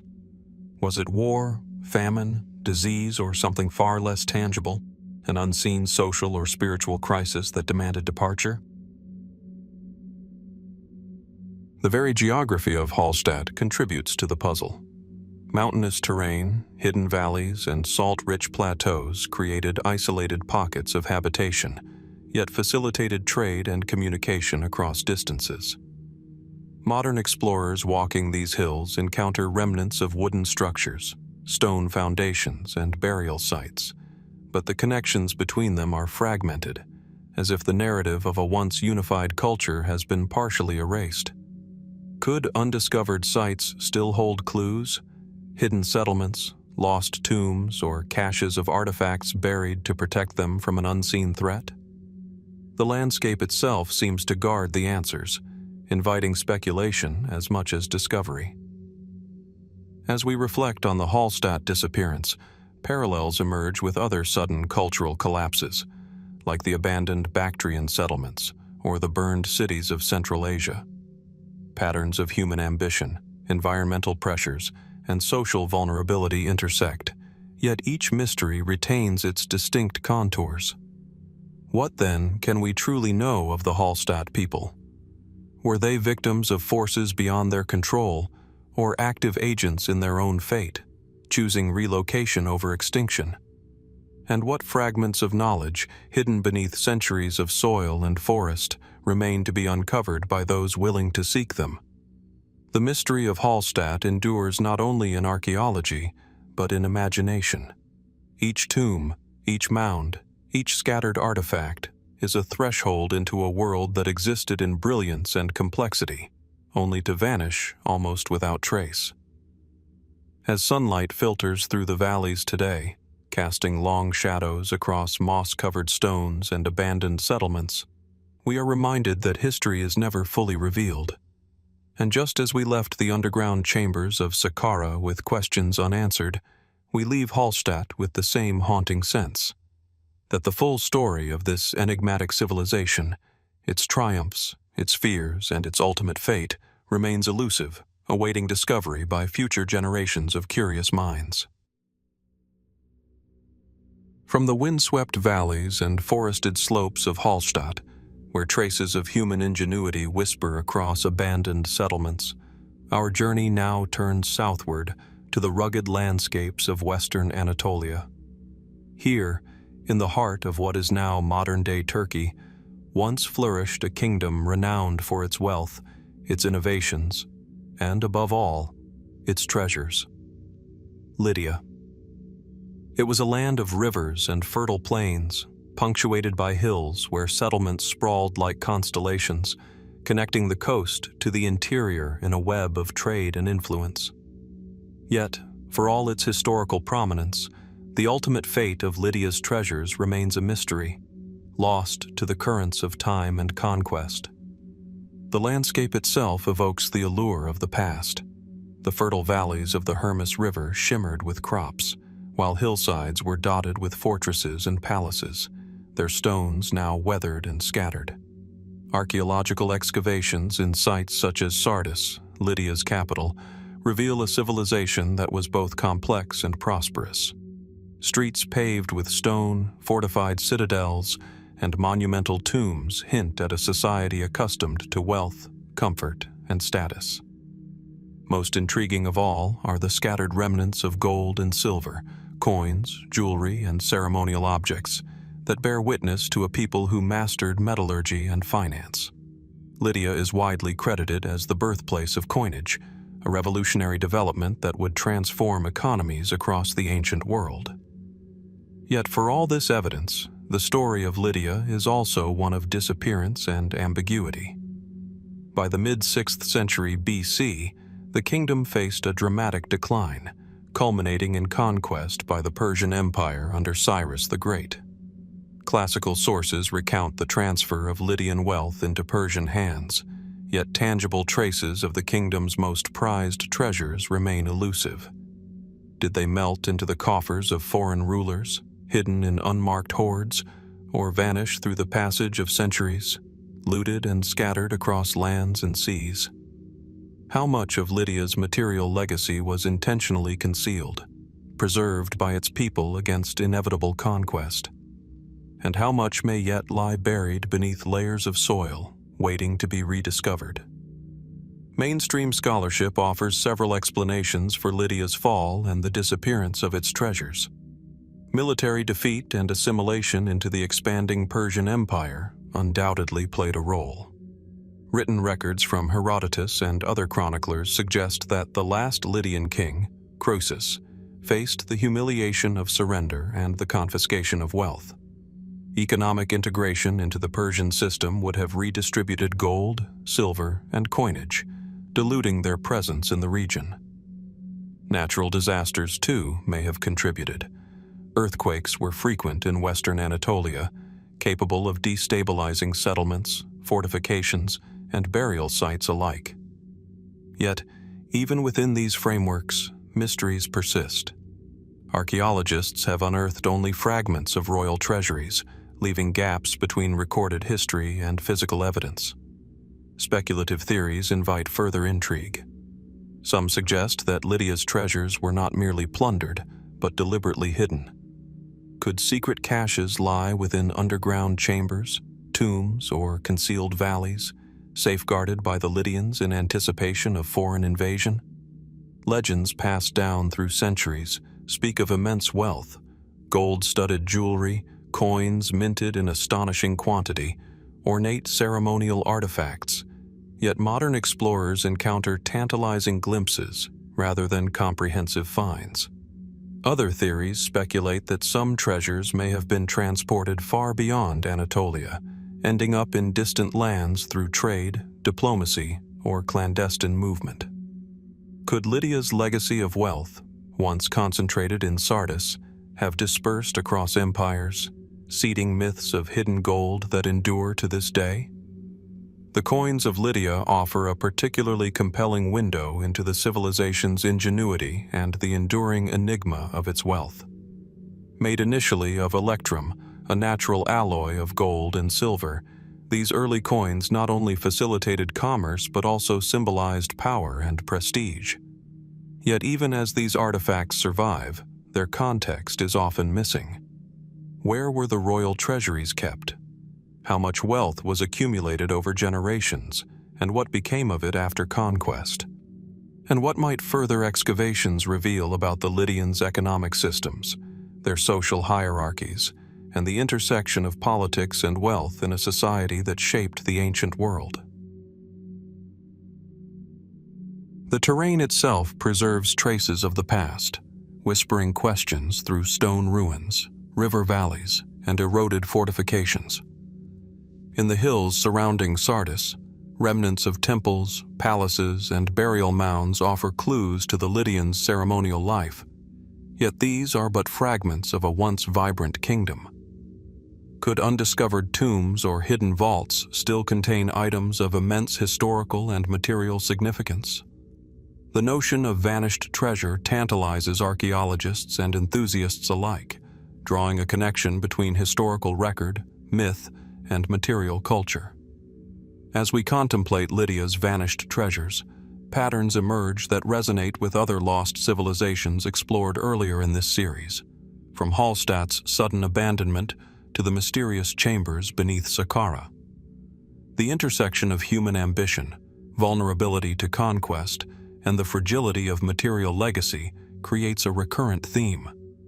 Even the wealthiest and most sophisticated civilizations can vanish from the record, leaving behind tantalizing fragments that spark curiosity and imagination. Lydia, with its coins, palaces, and whispered legends of gold, embodies this paradox, a society celebrated in historical texts, yet enigmatic in its tangible legacy. And so, as sunlight filters across the remnants of Sardis today, casting long shadows over stone streets and collapsed columns, one cannot help but wonder, where are the Lydian treasures now? Were they dispersed, hidden, or lost forever to the ravages of time and human ambition? Could some remain concealed, waiting for discovery by those willing to dig, explore, and imagine? The kingdom of Lydia, radiant and prosperous in its time, continues to challenge our understanding of wealth, power, and the ephemeral nature of human achievement. Its treasures, tangible and mythical, remain a testament to the enduring allure of lost civilizations, and a reminder that history often keeps its most captivating secrets just beyond reach. From the fertile river valleys and storied hills of Lydia, where wealth and civilization once flourished, our journey now turns southward and eastward, across continents and centuries, to a landscape that is at once stark and mesmerizing, the deserts of the Arabian Peninsula. Here, amidst rolling sands, jagged rock formations, and wind-sculpted plains, lie enigmas etched on a colossal scale, geoglyphs that stretch across the desert floor, their purpose and meaning lost to the passage of time. These ancient markings, some visible only from heights or aerial vantage points, challenge our understanding of human expression in the prehistoric world. They compel us to ask, why were they made, and by whom? The desert itself is breathtaking in its simplicity and severity. Endless dunes ripple under the wind, their soft curves interrupted by stark cliffs and volcanic ridges. The sun casts long shadows across the landscape, illuminating lines and shapes carved into stone or cleared in the sand. These geoglyphs are not merely random scratches upon the earth. Many take on recognizable forms: elongated animals, human figures, geometric shapes, and intricate patterns that seem deliberate in scale and placement. In some cases, lines extend for kilometers, converging or diverging in ways that hint at some unknown purpose, ritual, communicative, or astronomical. Yet, despite decades of study, no definitive explanation has emerged. Archaeologists and historians have documented hundreds of these figures scattered across the deserts of Saudi Arabia, Oman, and neighboring regions. Carbon dating of nearby settlements and tools suggests that some geoglyphs may date back several millennia, perhaps to the Bronze Age or even earlier. In certain areas, smaller artifacts, pottery shards, stone tools, or burial mounds provide glimpses of the cultures that inhabited these arid landscapes. These societies left few permanent structures, yet the geoglyphs endure, silent witnesses to human creativity and ingenuity. The scale of some designs is staggering: lines hundreds of meters long, animals whose proportions are only comprehensible from above, and networks of connected shapes that defy immediate explanation. How did these early inhabitants conceive of such large-scale designs without aerial perspective? What inspired them to leave these enduring marks in a desert where few would traverse the same path again? Mainstream interpretations offer some context, though they often raise as many questions as they answer. Many scholars suggest that the geoglyphs were ritualistic or ceremonial in nature, possibly linked to celestial events or local religious practices. Some propose that they functioned as territorial markers, guiding nomadic tribes across vast, featureless expanses. Others consider them to be symbolic representations of animals or spirits, encoded in a language that has since vanished. Yet, the absence of written records or explicit historical references leaves these explanations tantalizingly incomplete. Unlike the grand architectural feats of Mesopotamia or the ceremonial complexes of the Nile Valley, these geoglyphs speak in silence, their messages obscured by the sands of time. Speculative theories, meanwhile, suggest even more intriguing possibilities. Could some of these markings have served as astronomical calendars, aligning with solstices, planetary movements, or seasonal changes critical to survival in the harsh desert environment? Others entertain the notion of early navigation systems, vast maps carved into the earth to indicate water sources, trade routes, or sacred sites. Some fringe perspectives even suggest that the geoglyphs reflect unknown knowledge of the cosmos, of human consciousness, or of a culture whose sophistication is underestimated by conventional archaeology. While these ideas remain speculative, they illustrate the profound mystery that surrounds the desert geoglyphs. They are enduring enigmas, created with purpose, yet largely incomprehensible to modern eyes. The very act of creating these geoglyphs invites reflection. Laboring under the punishing sun, with simple tools, early inhabitants cleared stones, etched lines, and arranged shapes with meticulous attention to scale. Why expend such effort in an environment where survival was already a daily challenge? Some anthropologists propose that the act itself may have held communal or spiritual significance. Perhaps it was not merely the result, but the process, the collective endeavor, the ritualistic rhythm of creation that imbued these works with meaning. In this sense, the geoglyphs become not just artifacts, but living traces of human thought, belief, and cooperation, inscribed upon the most unforgiving canvas on Earth. Geography itself contributes to the mystery. Many geoglyphs cluster around oases, dry riverbeds, or elevated plains, while others lie in remote, inaccessible areas. The surrounding terrain often features natural markers, volcanic rocks, cliffs, or valleys, that may have guided placement, orientation, or alignment. How much did the desert shape the intent of the creators? And conversely, how did these designs influence the experience of those who encountered them, either in daily travel or in ritual observance? For modern explorers, even aerial photography and satellite imagery can only hint at the scale, precision, and potential meaning of these works. Ground-based visits reveal texture, composition, and fragility, yet cannot fully convey the design logic apparent only from above. This duality, visible from afar, mysterious from near, adds a layer of intrigue that endures across centuries. Connections to other civilizations are equally compelling. Some suggest that similarities between Arabian geoglyphs and those found in the Negev Desert, Egypt, or Mesopotamia may indicate cross-cultural exchange, shared symbolic language, or parallel ritual practices.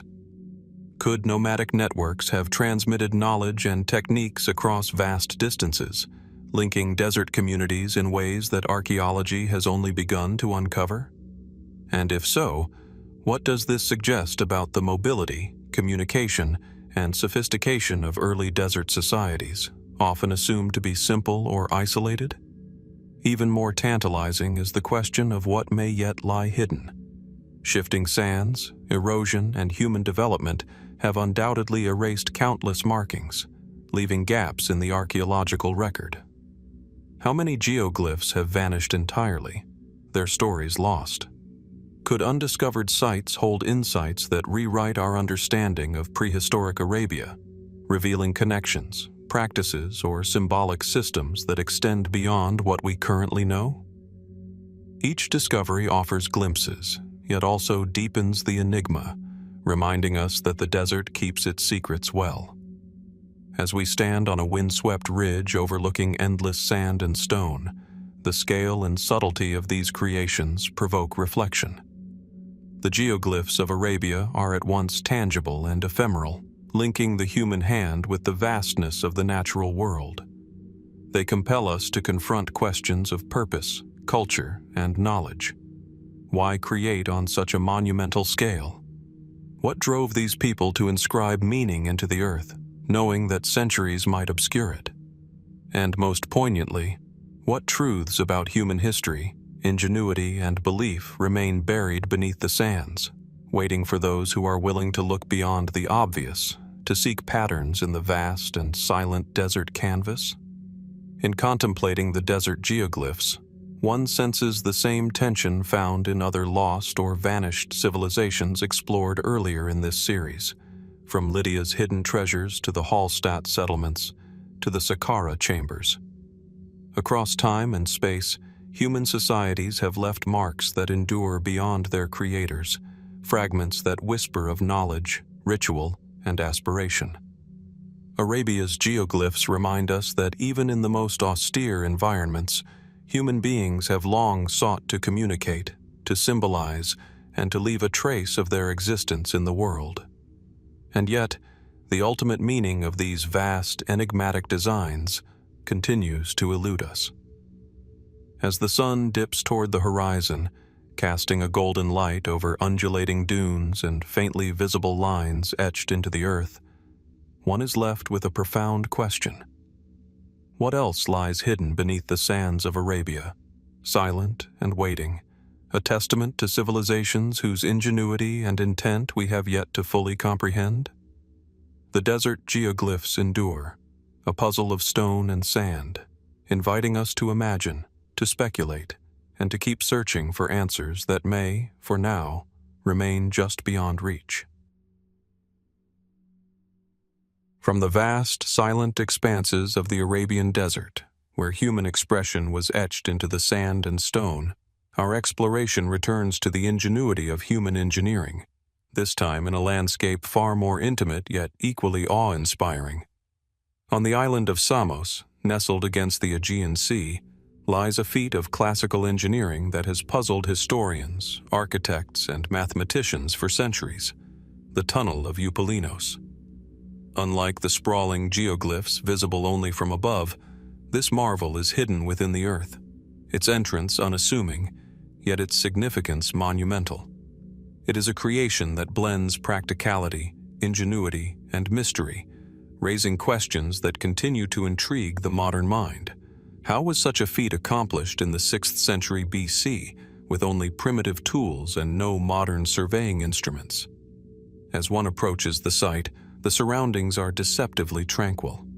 Olive groves sway gently in the wind, the coastline stretches toward the horizon, and the slopes of the Mount Castro rise sharply above the village below. The tunnel's entrances, one at the northern slope and one at the southern, seem ordinary at first glance. Narrow openings in the rock, carefully carved but modest in appearance.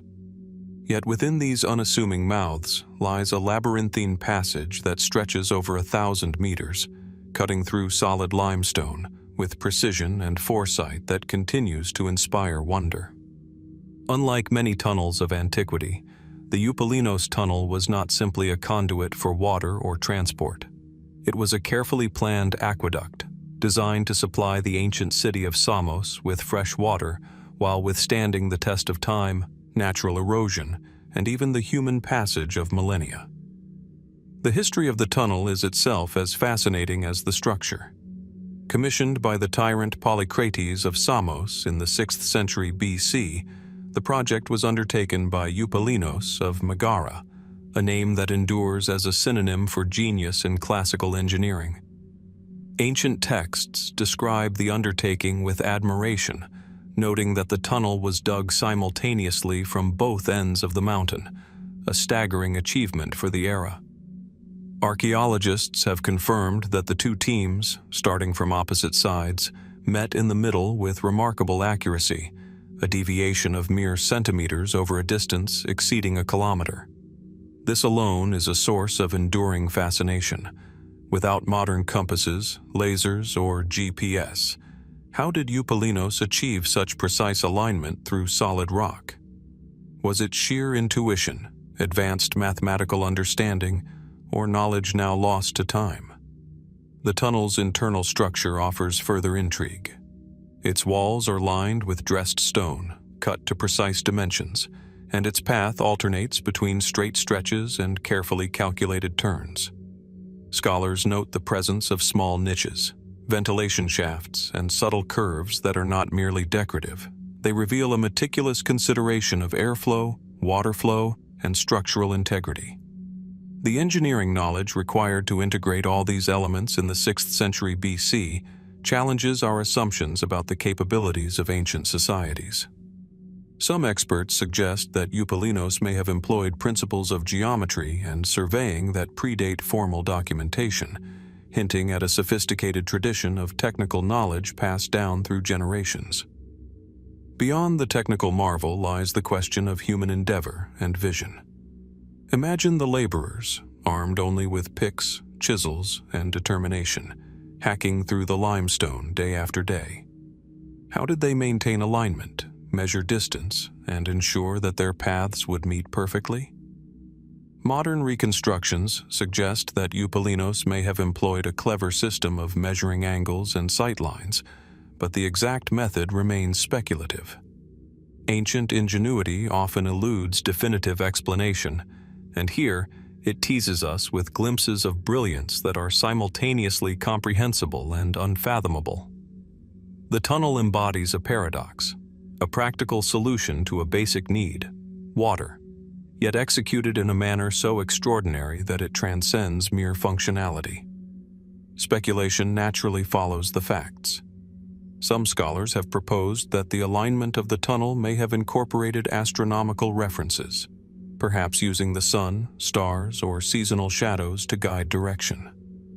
Others have suggested that the project reflects a symbolic or ritual dimension, an expression of control over nature, of human will carving through the mountain itself. Could the tunnel's precise geometry be intended as a statement, a demonstration of mastery over the natural world, meant to awe contemporaries as much as to serve practical ends? While these ideas remain speculative, they underscore the depth of the mystery. Eupalinos' achievement is as much cultural and philosophical as it is technical. The tunnel also offers insight into the broader context of ancient engineering. Similar aqueducts, cisterns, and water channels existed elsewhere in the ancient world, yet few rival the ingenuity of Eupalinos' creation in terms of precision, scale, and foresight.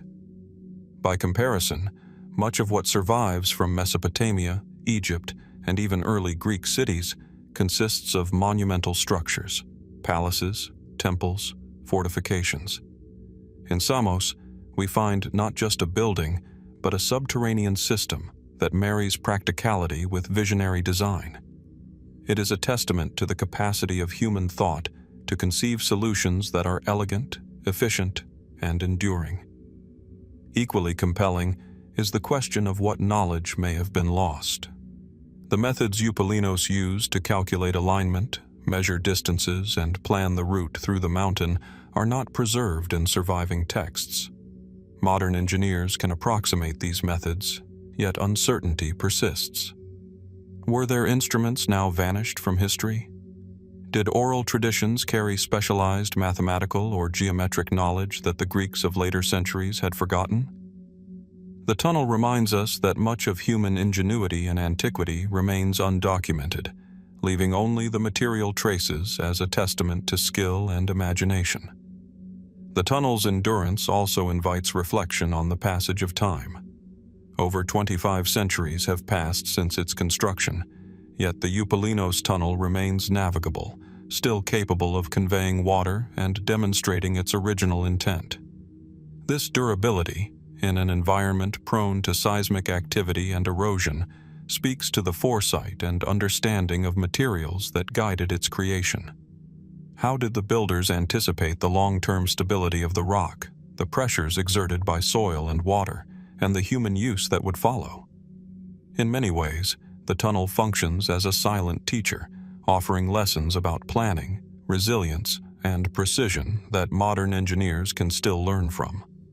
The story of the Tunnel of Eupalinos also invites comparison with other great mysteries of human construction, many of which we have encountered in this series.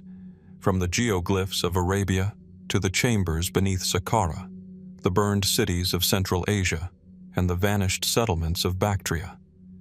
Across these landscapes, the same theme recurs: human beings confronting natural obstacles with vision, creativity, and skill, leaving behind traces that challenge subsequent generations to understand and interpret them. In each case, technical mastery meets mystery, and practical purpose intersects with symbolic resonance. Standing today at either entrance of the tunnel, one is struck by a sense of intimacy with the past. The narrow, cool passage contrasts sharply with the bright, open landscapes above. Shadows dance along the carved walls, and the faint echo of footsteps reminds us that this space was once alive with human activity, discussion, labor, and perhaps even ritual. What did it feel like to progress through the darkness toward an unseen end, trusting in the calculations of a single mind, the genius of Eupalinos? And what other ancient methods, practices, or tools might we have lost to time, their knowledge buried along with the civilizations that conceived them? Ultimately, the tunnel of Eupalinos remains a testament to human imagination and precision, a silent dialogue between past and present. Its mystery lies not only in the technical brilliance of its construction, but also in the questions it provokes.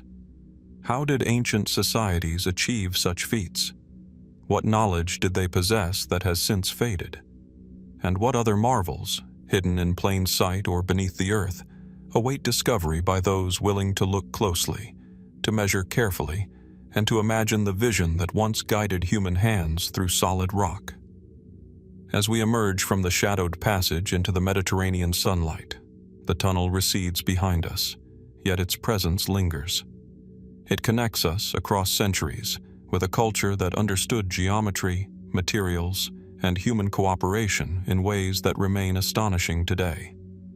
The work of Eupalinos endures as both a practical accomplishment and a profound puzzle, inviting contemplation, reflection, and wonder.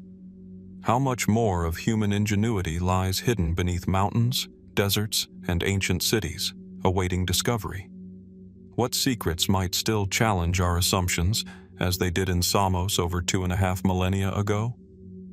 The tunnel of Eupalinos, carved into rock, guided by unseen hands and a singular mind, reminds us that human innovation is timeless, and that mysteries often persist where craftsmanship and imagination converge. Even as we advance in knowledge and technology, some solutions from the past continue to defy full comprehension, leaving us humbled, inspired, and profoundly curious about the breadth of human potential. From the ingenuity of human hands carving through mountains in Samos, we now turn our attention to a story etched not in stone, but in history. A tale of power, faith, and a death that continues to puzzle scholars and historians alike. In the ancient hills and plains of what is today Palestine, the final moments of King Josiah of Judah unfold as both a historical account and an enduring mystery. Unlike the visible marvels of engineering we have explored, Josiah's world was one of politics, religion, and warfare, where decisions made in council chambers and on battlefields could alter the course of nations, and, in this case, lead to a death shrouded in ambiguity. The setting is the plain of Megiddo, a landscape that stretches between rolling hills and arid plateaus, its strategic significance recognized even in antiquity. Here, armies would clash, and history would be written in both sand and blood. It was in this terrain, in the year 609 BC, that Josiah, a young king remembered for his reforms and devotion to the faith of his ancestors, met an end that has raised questions for over 2.5 millennia. Contemporary chronicles, including the accounts preserved in sacred texts, tell us that Josiah sought to intercept the forces of Pharaoh Necho II of Egypt, who was marching northward to support Assyrian campaigns. On the surface, the circumstances appear straightforward: a king confronting an advancing army, choosing to defend his territory and people. Yet the details of his demise are anything but simple, and even the reasons behind his decision remain the subject of debate. Walking through the plains today, one can imagine the young king surveying the horizon, the weight of responsibility on his shoulders. He had inherited the throne at the tender age of 8, yet by the time of his death, Josiah had enacted sweeping reforms, centralizing worship in Jerusalem and purging idolatry from his kingdom. These actions, while preserving the religious integrity of Judah, also stirred tensions both internally and beyond the kingdom's borders. Could the political and spiritual weight he carried have influenced the choices that led him into the deadly confrontation at Megiddo? Or was there a more practical calculation, a misjudgment of the Egyptian king's intentions, that sealed his fate? The accounts themselves leave room for intrigue. Some sources suggest Josiah was fatally wounded by Egyptian archers in the heat of battle, while others imply that the confrontation was more complex, a combination of battlefield chaos, miscommunication, and perhaps even divine will as interpreted by later scribes. Archaeologists and historians have attempted to reconstruct the event, analyzing topographical features, the range of contemporary weaponry, and logistical considerations of ancient armies. Yet no definitive evidence emerges, leaving the actual mechanics of Josiah's death open to speculation. How did the engagement unfold? Was Josiah exposed on the front lines, or was his fatal wound the result of strategic miscalculations? We may never know the precise moment that changed the trajectory of Judah's history. Adding further layers to the mystery is the aftermath of Josiah's death. Reports indicate that his body was returned to Jerusalem, yet he was not afforded the customary honors due to a king who died in his own city. This deviation from tradition has prompted scholars to wonder about the political calculations at play. Did his death represent a shift in regional power dynamics so profound that the normal rites were suspended? Or was it a reflection of immediate practical concerns, the aftermath of a battlefield too distant and tumultuous for ceremonial norms? Even in the record of his burial, questions persist. The symbolism of a king dying away from home amid foreign military movements resonates with themes of both tragedy and cautionary wisdom in the historical consciousness of Judah. Modern analysis introduces additional enigmas. Some have speculated that Josiah's decision to confront Pharaoh Necho may have been influenced by intelligence that proved faulty, or that advisors who accompanied him provided conflicting counsel. Others suggest that divine prophecy and political theology played a decisive role, with Josiah himself perhaps believing that his faith mandated direct action, regardless of strategic prudence. The interplay between religious conviction and practical leadership invites a more nuanced view. Was Josiah acting as a political leader calculating risks, or as a spiritual steward adhering to a perceived higher mandate?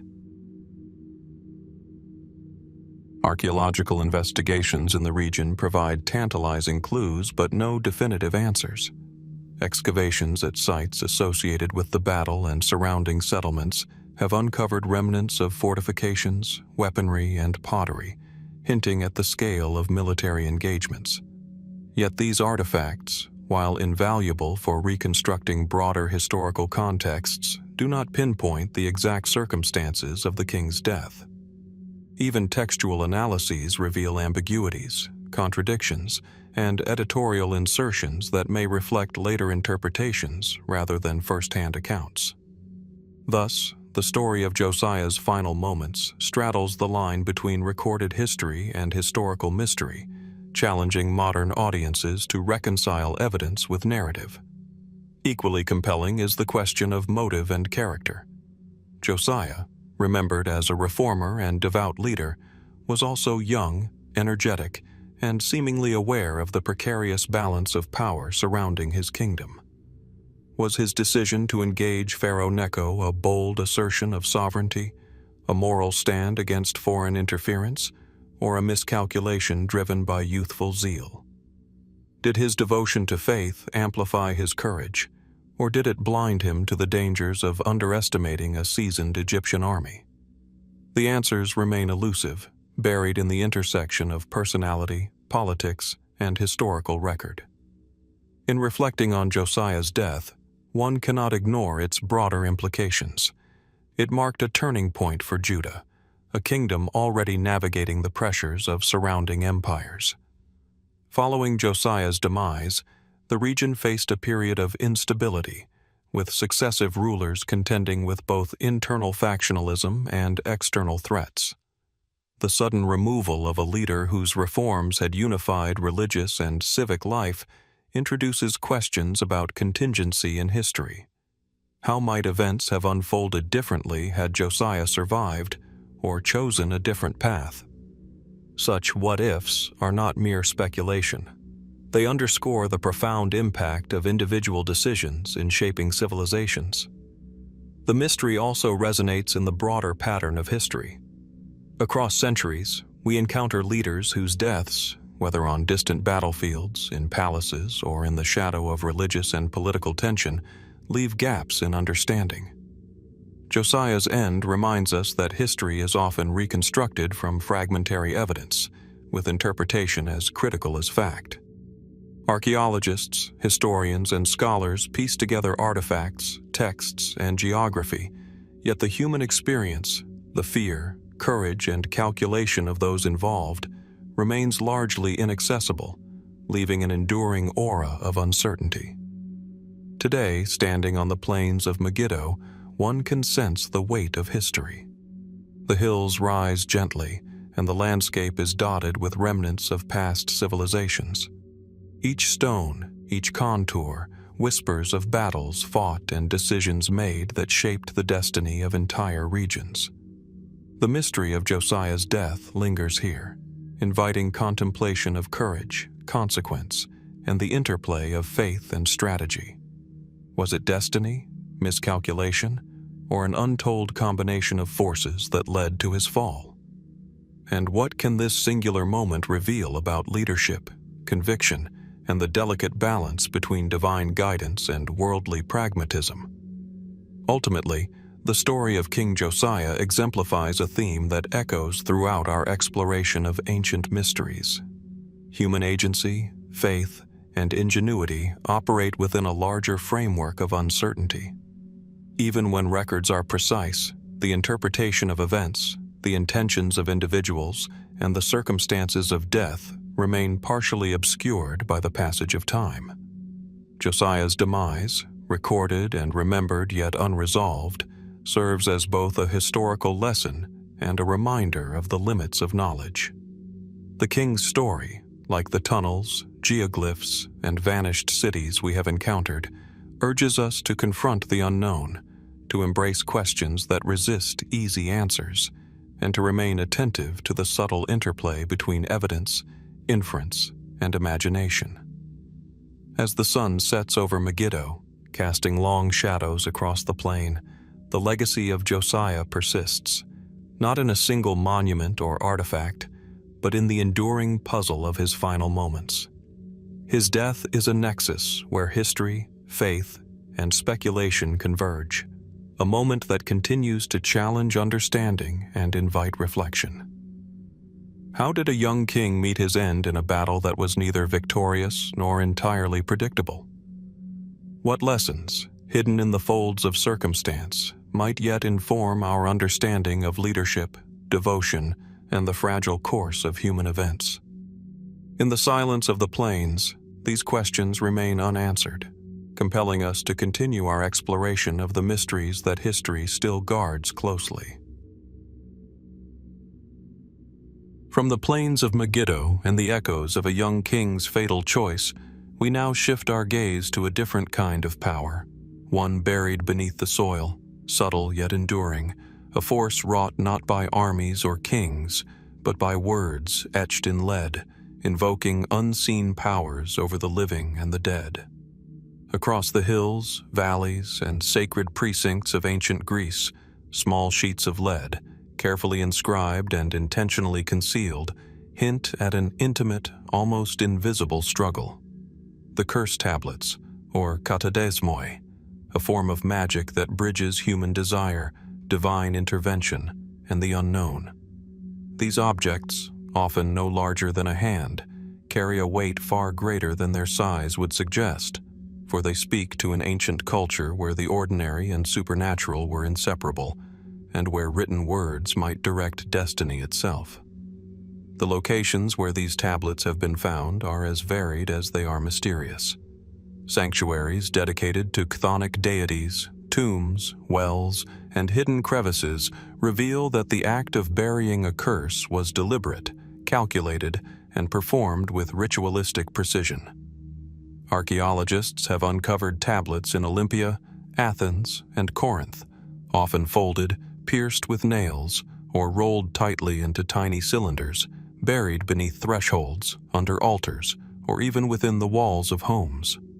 Some inscriptions are crudely etched, hurriedly scrawled by individuals of modest means, while others exhibit a meticulous hand, employing formulas, invocations, and symbols that would have been recognized by learned practitioners of the occult. Yet for all their specificity, many of these artifacts resist full comprehension. What was the exact efficacy of the curse? Did the gods, spirits, or underworld entities respond as the supplicants intended? Or did these acts remain symbolic, offering psychological relief or social power? The content of the curses themselves adds layers of both intrigue and ambiguity. Tablets reveal petitions against rivals in love, competitors in trade, enemies in court, and even opponents in sport. Some call for misfortune, illness, or physical harm, while others seek to compel affection or loyalty. Certain inscriptions are disturbingly precise, listing names and intentions in ways that suggest careful planning and intimate knowledge of the intended victim. Yet despite the apparent clarity of purpose, the broader cultural context remains enigmatic. How did the surrounding community interpret these buried objects? Were they feared, ignored, or perhaps viewed as essential tools in navigating the vicissitudes of human interaction? Historians and archaeologists have attempted to reconstruct both the rituals and the belief systems underlying these artifacts. The act of burying the tablet, often in a liminal or sacred space, implies an understanding of hidden forces that could transcend the mundane world. Chthonic deities, spirits of the dead, and infernal powers were invoked as mediators between the human petitioner and the cosmic or supernatural realm. Yet the precise mechanics of these beliefs are obscured by time. How seriously did the participants believe in the literal power of their incantations? Did the curses function primarily as psychological weapons within society, or were they perceived as capable of exerting real influence over fate itself? Adding to the mystery is the consistency and inconsistency of these practices across space and time. Curse tablets appear in cities, sanctuaries, and necropolises throughout Greece, yet their forms, inscriptions, and ritual contexts vary significantly. In some cases, the curses are formulaic, invoking standard deities with stock phrases. In others, they are intensely personal, referencing specific grievances, dates, and desires. This variation prompts deeper questions about literacy, social access to magical knowledge, and regional interpretations of divine or supernatural efficacy. Were these curses primarily the domain of the literate elite, or could ordinary citizens engage in these practices with confidence in their power? Even more enigmatic are the unexplained features that occasionally appear on these tablets. Some bear inscriptions in coded language or abbreviations that remain partially undeciphered. Others incorporate unusual symbols, possibly representing magical or symbolic alphabets, designed to intensify their potency. In rare instances, the tablets are accompanied by miniature figurines or nails driven directly into the lead, suggesting ritualistic acts whose precise meaning is difficult to interpret. Could these variations reflect individual innovation within a shared cultural framework, or do they hint at secret traditions that have been lost entirely to history? From a modern perspective, the psychological and social dimensions of these artifacts are striking. The curse tablets speak to a human desire to influence events beyond one's immediate control. They reveal a society where interpersonal rivalries, love, commerce, and even athletic contests could intersect with metaphysical beliefs. where the written word served as a bridge between mortal intent and unseen forces. Yet the full scope of their meaning remains tantalizingly beyond reach. Were these acts purely utilitarian, intended to intimidate or manipulate, or did they function as genuine instruments of supernatural intervention, a conduit to forces that we can only imagine? Some scholars propose that the tablets also serve as a mirror of collective anxieties and tensions. In times of political instability, social change, or uncertainty, the act of burying a curse might have offered a measure of agency, a psychological anchor in a volatile world. Others point to the possibility that the rituals themselves created tangible social consequences, as fear of divine retribution or magical power reinforced norms, discouraged transgressions, or compelled compliance in both private and public spheres. In either case, these small buried objects provide a window into human behavior and belief, where faith, strategy, and fear intertwine in complex and enduring ways. The mystery deepens when we consider the fate of the intended targets. Unlike the tombs or ruins we can excavate, the effects of the curses on the living remain entirely unknown. Did the intended adversaries experience misfortune, coincidence, or nothing at all? Can we trace the influence of these buried objects across centuries? Or do they leave only a silent trace, their power dissipated into the soil along with the voices that invoked it? These questions remind us that some histories, particularly those entwined with belief and ritual, resist empirical closure, leaving us to navigate ambiguity and imagination. In reflecting upon these artifacts, one is struck by the intimate scale of human ambition they represent. Unlike monumental constructions or legendary tombs, the curse tablets are modest in size yet monumental in intention. They reveal a desire to assert influence, to bend unseen forces, to enact justice or vengeance, and to do so in ways both creative and secretive. They also underscore a timeless human impulse, the quest for agency in a world filled with uncertainty, whether through faith, technology, or ritualized action. As the light falls across the ancient Greek landscape, illuminating the remnants of temples and sanctuaries where these tablets were once buried, we are left with a profound sense of the unknown. Each tablet represents a voice reaching through time, a plea or command whispered across millennia. They challenge us to consider the boundaries between belief and reality, the interplay of human intention and unseen forces, and the limits of historical understanding. Were these buried words effective, or merely symbolic gestures? Were they acts of desperation, assertion, or devotion? And what might remain hidden, still buried beneath the hills, waiting for future generations to uncover and question? The curse tablets of Greece remain as enigmatic today as they were in antiquity. Their inscriptions, their placement, their ritualized creation, all speak to a human desire to shape destiny, to intervene in the uncertain course of life, and to connect with powers beyond comprehension. Yet, for all our modern analysis, for all the excavations and scholarly scrutiny, their ultimate effectiveness and the extent of their cultural significance remains unresolved. They are, in essence, a whisper from the past, an echo of human ambition and fear, and a reminder that some mysteries are not meant to be fully unraveled, only contemplated. In this exploration, as in the stories of kings, engineers, and vanished civilizations we have traversed, we are reminded that history is not merely a record of events, but a tapestry of questions, intentions, and unresolved enigmas. The curse tablets invite us to pause, to reflect, and to wonder. What unseen forces, cultural mechanisms, or psychological currents drove individuals to bury their will in lead, to reach across time with written words in hopes of shaping a future they could not fully control? And perhaps most intriguingly, what else remains concealed beneath the earth, waiting for us to stumble upon it, to decode it, and to grapple once more with the mysteries that history so artfully guards. From the quiet hills where curses were once buried in secrecy, we turn our gaze southward, across the Nile, to the gleaming desert of ancient Egypt. Here, in the heart of Aswan, lies a monument unlike any other, a colossal obelisk, carved from a single block of granite, frozen in the moment of creation. Known today as the unfinished obelisk, it rests within the quarries, its sheer size and scale breathtaking even in its incomplete state.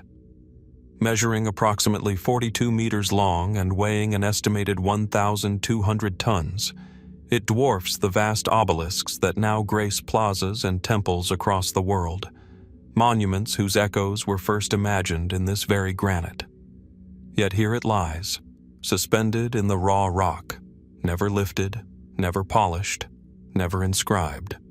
A colossal vision halted mid-creation, a silent testimony to ambition, artistry, and a mystery that has persisted for millennia. The site itself is stark, the pink granite glowing softly under the Egyptian sun, cliffs rising in jagged formations, the shadows of the quarry deep and elongated. Workers of antiquity would have toiled with chisels, dolerite pounders, and sheer human effort, gradually revealing the outline of the monolith. The tool marks remain visible on the granite surface, a delicate record of human determination. Yet, despite this meticulous labor, the obelisk cracked under its own weight before it could be raised. Here, in its unfinished state, it invites both admiration and puzzlement. Why was such a monumental endeavor abandoned, and what does this reveal about the engineering, culture, and ambition of ancient Egypt? Historical accounts suggest that the obelisk was commissioned during the reign of Pharaoh Hatshepsut, around 1473 to 1458 BC. Hatshepsut herself is a figure of intrigue, a ruler whose legacy defied gender norms and whose architectural projects were unparalleled in ambition. The unfinished obelisk would have been the largest ever erected, dwarfing even the famous Lateran and Luxor obelisks. It was intended, historians speculate, to glorify the pharaoh and to mark her devotion to the sun god, Ra. Yet, despite its religious and political significance, the quarry workers were forced to abandon the project. The exact reasons remain unclear, though the obvious fracture in the granite has long been cited as a practical explanation. Granite, incredibly hard and difficult to manipulate, may have split along natural fissures, rendering the monolith unsafe for transport or erection. But the story is rarely so simple. Archaeologists and engineers have studied the quarry extensively, analyzing the granite's composition, the orientation of natural cracks, and the likely methods used to extract the monolith. Some suggest that even if the obelisk had not cracked, the logistics of moving a 1,200-ton stone would have been nearly insurmountable, even for a civilization renowned for its engineering prowess. Did the Egyptians simply reach the limits of human ingenuity, or was there another, subtler factor at play? Environmental conditions, changes in labor availability, or even socio-political upheaval may have influenced the decision to abandon the obelisk. Could Hatshepsut herself have redirected resources, prioritizing other projects over the completion of this one monumental stone? Speculation deepens when considering the symbolic resonance of incompletion. In Egyptian thought, objects and monuments were often imbued with power even in partial or unfinished forms. Was the unfinished obelisk left intentionally incomplete as a form of ritual, or did it gain unintended significance precisely because it remained suspended in time, caught between human aspiration and natural constraint? Some fringe theories propose that the obelisk's placement in the granite was part of a larger celestial alignment or cosmological plan, though such claims are difficult to verify. The markings and chisel work on its surface suggest precise measurement, careful planning, and an awareness of proportionality that speaks to sophisticated mathematical understanding. Yet these details also underscore the tension between ambition and reality, between human vision and natural limitation. Beyond the engineering questions lies a more profound enigma: the cultural and psychological weight of the unfinished. The obelisk is a monument not just to Hatshepsut or to her devotion, but to the enduring human desire to reach beyond ordinary limits. It embodies the aspiration to touch the heavens, literally carved from the earth itself, yet halted before it could fulfill its intended destiny. Its very incompleteness transforms it into a symbol of potential and fragility. In a world where completed obelisks were transported, erected, and celebrated, this giant remains silent, monumental, and enigmatic. Scholars continue to debate the technological methods that would have been employed had the obelisk been completed. How might ancient Egyptians have lifted and transported such a mass? Theories range from elaborate systems of ramps and rollers to ingenious uses of water, lubricants, and manpower. Some engineers propose that even modern equipment would struggle to replicate such a feat without causing structural failure. Yet the Egyptians managed to erect other massive obelisks successfully. What then was different here? Was it simply chance, the location of a natural crack, a single miscalculation, or does the unfinished obelisk tell a story about limits that even the most advanced civilizations encounter? The quarry itself preserves a unique archaeological record. Tool marks, unfinished fragments, and small practice stones testify to experimentation and adaptation. They hint at methods refined over generations, yet still imperfect when faced with the sheer scale of ambition. The surrounding landscape is littered with other incomplete works, smaller obelisks, stelae, and columns, suggesting that trial, error, and abandonment were intrinsic to monumental stonework. Did the workers perceive the cracking of the obelisk as a failure, or as a natural consequence of working with a living material, one that resisted human domination? Even more mysterious are the spiritual interpretations that arise from the site. In Egyptian cosmology, stone was not inert, but imbued with sacred qualities. The act of carving, moving, and erecting was not purely functional, but deeply ritualized. Could the fracture have been interpreted as a message from the gods, a divine intervention that halted the pharaoh's ambition? Or was it a reminder of the delicate balance between human endeavor and cosmic order? The very presence of the unfinished obelisk, so immense yet inert, invites reflection on the intersection of mortality, power, and the natural world. The story resonates beyond its immediate context. It links the human urge for permanence with the inevitability of constraint. In the same way that curse tablets across Greece reached into the unseen, and obelisks across Egypt attempted to pierce the sky, this single halted stone embodies the dialogue between intent and limitation. Its unfinished state encourages speculation, contemplation, and awe. Did Hatshepsut perceive it as a tragedy or as a sacred, incomplete offering? Did the laborers view it with frustration, reverence, or pragmatic resignation? And how has its presence shaped our modern understanding of ancient Egyptian engineering, ambition, and cosmology? As the shadows lengthen across the quarry, the unfinished obelisk remains a silent sentinel, a frozen testament to human ingenuity and the enduring mystery of intent interrupted. It speaks of ambition, skill, and the delicate interplay of material, environment, and human endeavor. Yet its silence is profound, leaving historians, archaeologists, engineers, and visitors alike with more questions than answers. What else might we uncover, hidden within the granite, within the methods of ancient builders, or in the cultural significance of incompletion itself? Could there be secrets embedded in the chisel marks, the orientation, or the surrounding quarries that have yet to reveal themselves? Even as we document, measure, and theorize, the unfinished obelisk asserts its power through what remains uncompleted. It reminds us that history is as much about ambition and failure as it is about triumph. That some mysteries endure because the story was never fully realized. And that the greatest monuments, completed or otherwise, are often those that compel us to pause, to reflect, and to wonder. What might still be hidden beneath the stone and within the minds and hands of those who dared to shape it? Here, at the intersection of human vision, natural limitation, and historical silence, the unfinished obelisk continues to hold its secrets, inviting us to ask the same questions that the ancient Egyptians may have asked themselves. How far can ambition stretch before it meets the immutable laws of nature? And what stories lie dormant in the rock, waiting for our curiosity to awaken them?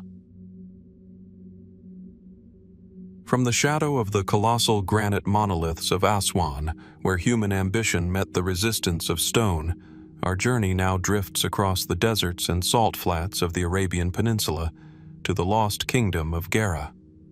Nestled along the western shores of the Persian Gulf, Gerrha was a city of wealth, trade, and influence, a hub where caravans converged, spices were exchanged, and silver and gold flowed freely. Today, the sands cover almost all traces of this vanished kingdom. Only tantalizing hints remain: fragments of pottery, traces of irrigation channels, and references scattered in Greek and Mesopotamian texts, painting an outline of a civilization that thrived and then, inexplicably, disappeared. In its prime, Gerrha was described as a city of unusual wealth and architectural elegance, adorned with columns, streets, and marketplaces that reflected both local ingenuity and foreign influence. Its inhabitants were skilled merchants and craftsmen, controlling trade routes that stretched across the Arabian Peninsula and into Mesopotamia. The air would have been thick with the scents of frankincense and myrrh, the clatter of metal coins, and the murmur of traders negotiating far-reaching deals. Yet, for all its prosperity, Gerrha left almost no trace of monumental architecture or inscriptions. How could a city so prosperous and strategically significant vanish with such suddenness? Historical accounts provide glimpses of Gerrha's existence. The Greek geographer Strabo spoke of its wealth and the elaborate dress of its people, describing them as formidable traders with unusual customs. Mesopotamian records mention interactions with Gerrha, emphasizing its control over commerce along the coasts of the Persian Gulf. Archaeologists have identified sites in present-day eastern Saudi Arabia and Bahrain that may correspond to Gerrha's settlements, but nothing definitive has been found to match the grandeur described in texts. Was the city destroyed, abandoned, or gradually eroded by time and environmental change? One theory points to environmental factors. The Persian Gulf region has long been subject to shifting sands, rising tides, and fluctuating water sources. Gerrha may have been dependent on an intricate network of canals and water management systems. If these systems failed, due to climatic shifts, salinization, or desertification, the city could have been rendered uninhabitable, forcing its population to migrate elsewhere. Yet such an explanation, while plausible, seems insufficient to account for the total disappearance of both the city and its artifacts. Were the sands themselves an agent of erasure, or did human hands hasten the process? Another line of thought considers human action. Gerrha's strategic position would have made it a target for ambitious neighbors or invading powers.